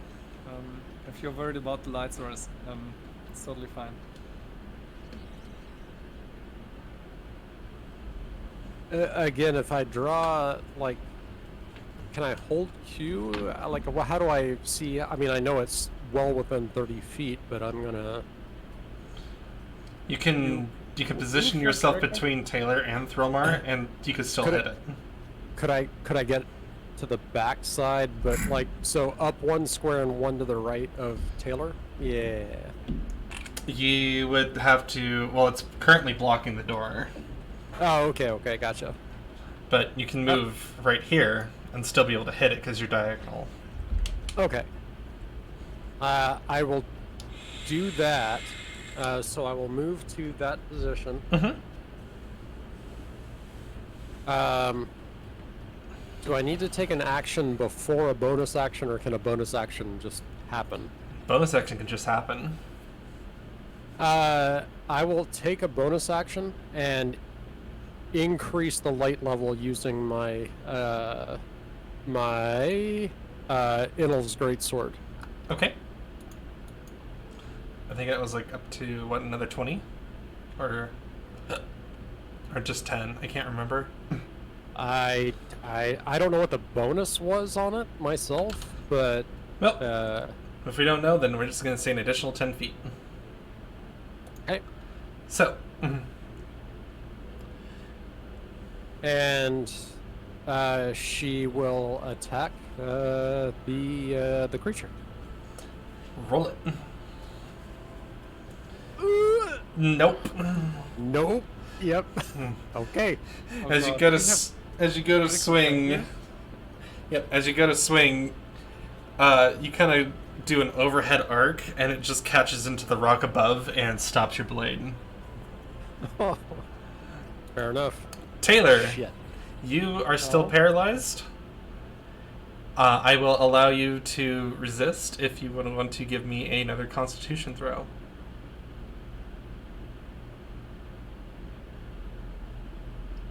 Okay. You successfully purge whatever toxins were keeping you down, but you're still on the ground for now. On your next turn, you can get up. Can I cast Fireball on the floor? You are on the floor and prone. Yeah, no, the point is, I think, like, if you save a disease or something, like, if you get free of it, like, if you know... I know. Yeah. Oh, my turn? Mm-hmm. Alright. Fuck. Should I go with Witch Bolt again? I only have... Nah, I only have... like, How two would more you? You resistance. can't get the electricity from the sky because we're underground. Doesn't matter. I don't need the electricity from the sky. It's, that was just style. So yeah, I'm going with the Ray of Frost. Okay, that's 11 to hit. You miss. No! Damn it. So now there's like a small little blob of frost on one of the sides of the doors, I guess. Yep. Also, our music stopped. Can I Um, just replay it? I'm working on it. I think at this point it should be the Benny Hill Like theme. Molly.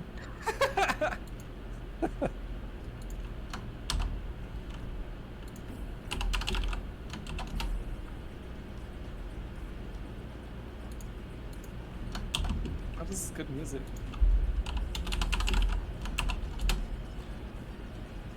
Alright, Thromar is up. Well, Thromar is going to do something that no one has ever seen him do before.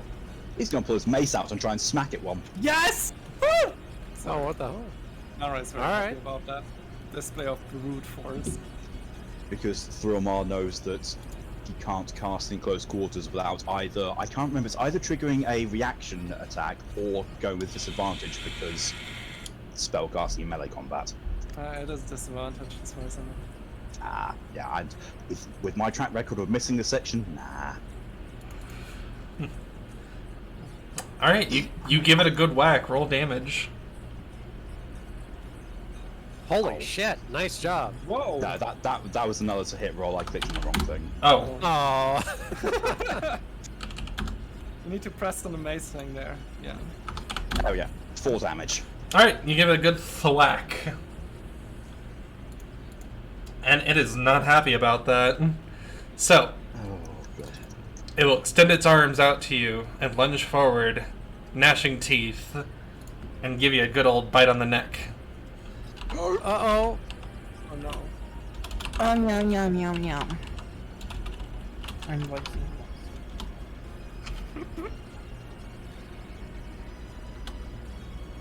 Does a 12 hit? It does not. Alright, Thanks, Lexi. you managed to... No. You managed to stay away its bite as its maw just goes. Oh god. There's only Ilana, one person I want biting me in, it ain't you, buddy. I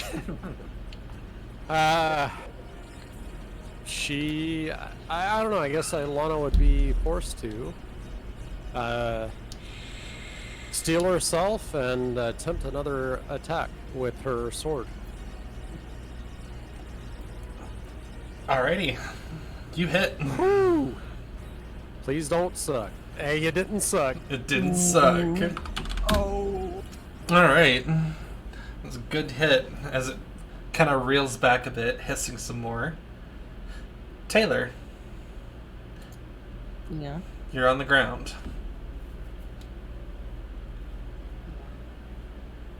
Can I cast a spell from the ground? You can get up with like, but you will lose 15 feet of movement. But you don't need 15 feet of movement, Okay, right? I guess I get up. Alright, You're in party town already, so Yep, you get up and you're on your feet. And then I stab a bit. Alright, stab the bitch. You hit. Roll the damage. nice job. Yeah, look at that. All right. Alright, you give him a good old pokey poke as it reels back from that attack. As it just kind of just heavily heaves. Just this good old.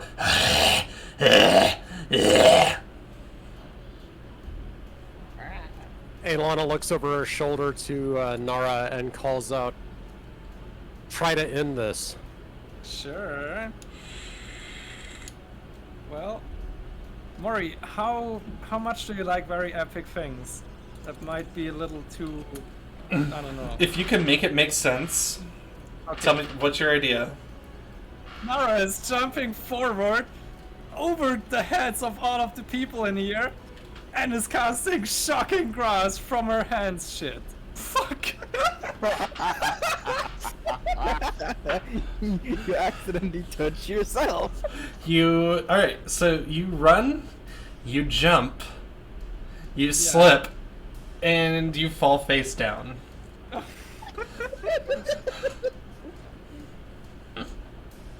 Well, It looked cooler in your head. yes. So, Also, I don't know what Flappy's doing at this point. he, It's up to your question.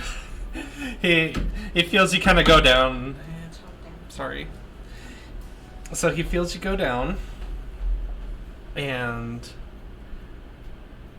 he just kind of just opens his wings and hovers a bit. Aw. Thromar. First things first, he looks down at Nara and like, "Are you okay down there?" Yeah. You have a monster in your neck. Your well-being's more important. Okay. Survive. I'm gonna smack him again with my mace, or attempt to. Bonky McBonk bonk. Does a 14 still hit? You bonk him. Oh.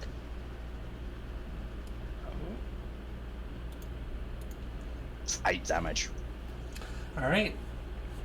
You swing down your mace as connects with the head, and you just hear this bone crunch.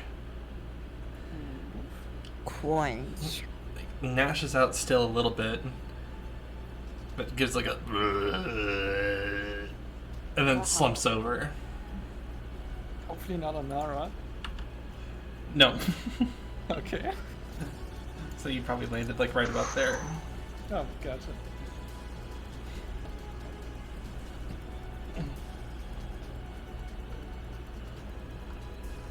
Alright, the room is clear. So I will look at his mace and just shake off the debris of the zombie. Ew, ew, ew, ew, ew. God, that thing scratched me and paralyzed me. That's fucking gross. Nara steps up from the ground and is like, no one saw that. Ilana laughs to herself as she pulls herself fully upright and looks at the other two, then looks at Thromar and chuckles a little bit and goes, "I never thought I'd see a priest bury a mace into somebody's skull and kill them. Good job." Mm-hmm. That was very sexy. You did really good, Fillmore. Wait, Mori, why did you take away my health? Because you took 7 damage. Yeah, I took It- 7 it's- damage to my necrotic shield It, Oh, because Yeah, I I think- had 7 yeah, temporary right. health points. You bully! yeah, Well, and, yeah. Taylor had a shield. well, I fixed it. All right. Well, when you serve Tiamat, you have to be ready for anything. Chaos and all, right? And then his eyes widen as he looks to Nara as he just he just clocks what she said. Thanks. Thank Yeah, you. That was really sexy. I mean, Elana was also very sexy. How you slashed that blade in there. It was, wow. Let's go on. I want to see if we can murder one more of those fucks. Sure. Wait. Was this one of the beggars as well? I was just thinking that. Was there a clink of coins as it fell to the ground? There was not. Lara investigates the body and tries to figure out if she saw that face before. Before it got caved in. Like What? the caved in face, but it's like, What would this face have looked like Looks without a at mace in minced it? meat. Looks at little minced meat. I wonder if I knew this cow. yeah, I don't know. Let's hope he was. I mean, for me, he was innocent. Feeling bad for them. Faced with that sort of fate, anyone would be innocent. It goes against the natural order of things. All right. Are you against that, Bromar?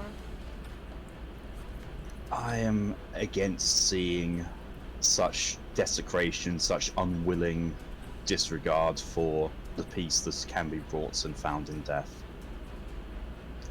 Bringing someone back from the beyond is one thing. Bringing them back as a mindless slave like that is a wholly different thing entirely. I see. I always thought It- followers of Tiamat were like in these kinds of things. Aelana looks to the two Dragonborn and seems to nod for a moment before she moves in a few steps behind Taylor, and standing in the middle of the room, her blade does seem to light most of the edges of the room, so she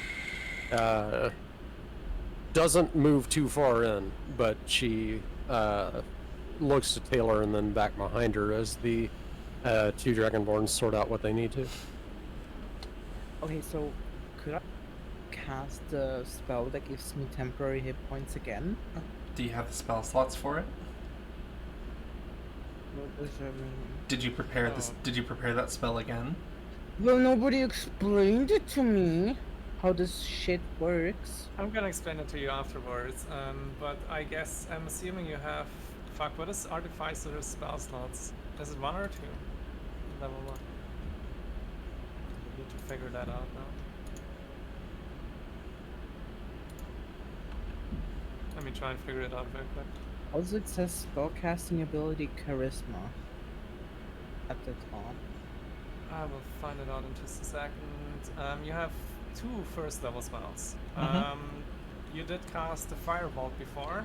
What was that one spell you casted that was like doing the whole attacking the It's other? called Disguise Self, or... Oh, No, wait, do you mean the cantrip? Green Flame Blade?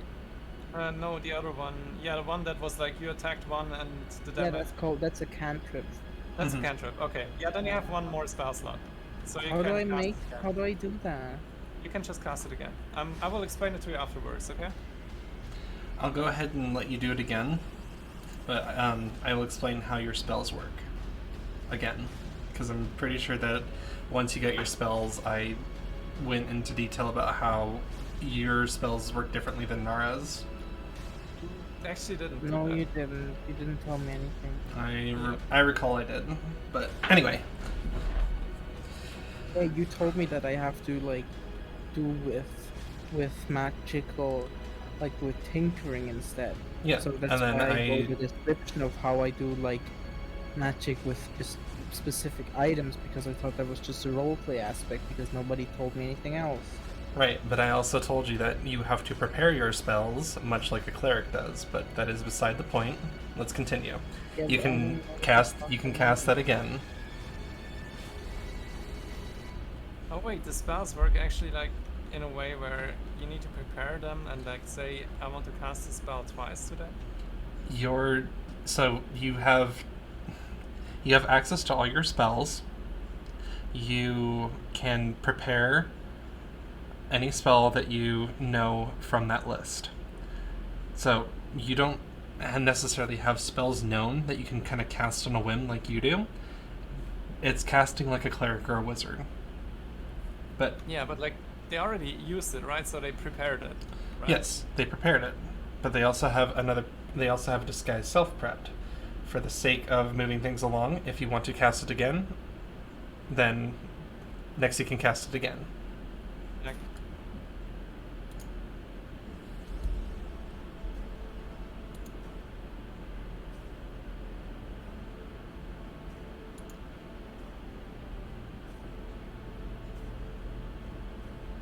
next is helping out.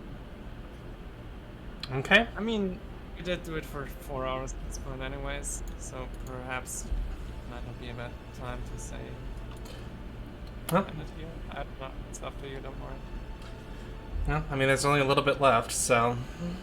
But if we want to, then we can just go ahead and finish it up next week.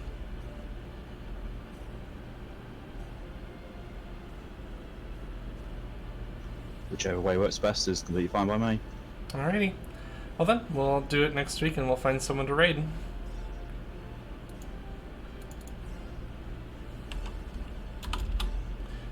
Alrighty.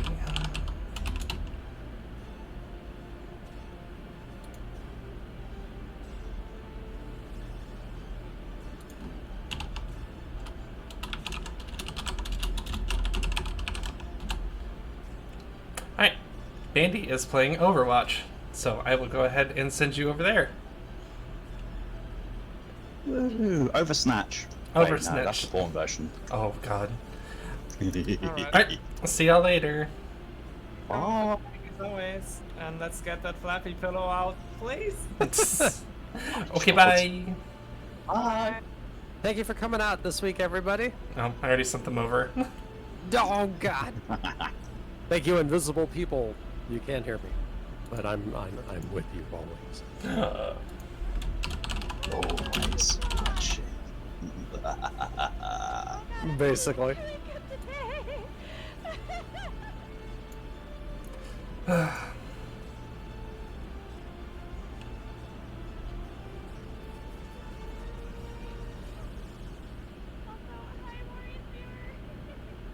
Oh, they're so cute. Mm-hmm. Oh my God, that was actually kind of a cool. That was a cool week. We got some talking done, we got some RP done, investigation done, and we still had a couple of slap fights, and I actually took a little damage this week. So that's. I was not. There was a moment there where I was like, "Shit, we might want to rest here. I gotta heal some. I gotta heal some stuff." Mm-hmm. Yeah, absolutely. This was very well, like, prepared and everything, Maureen. Like, big ups to you. Thank you a lot for, like, doing all of this. Big stinky poop. It's poop story. Boobies. Who? Poop. I'm kind of excited, honestly. Like this is out of it and metaing, but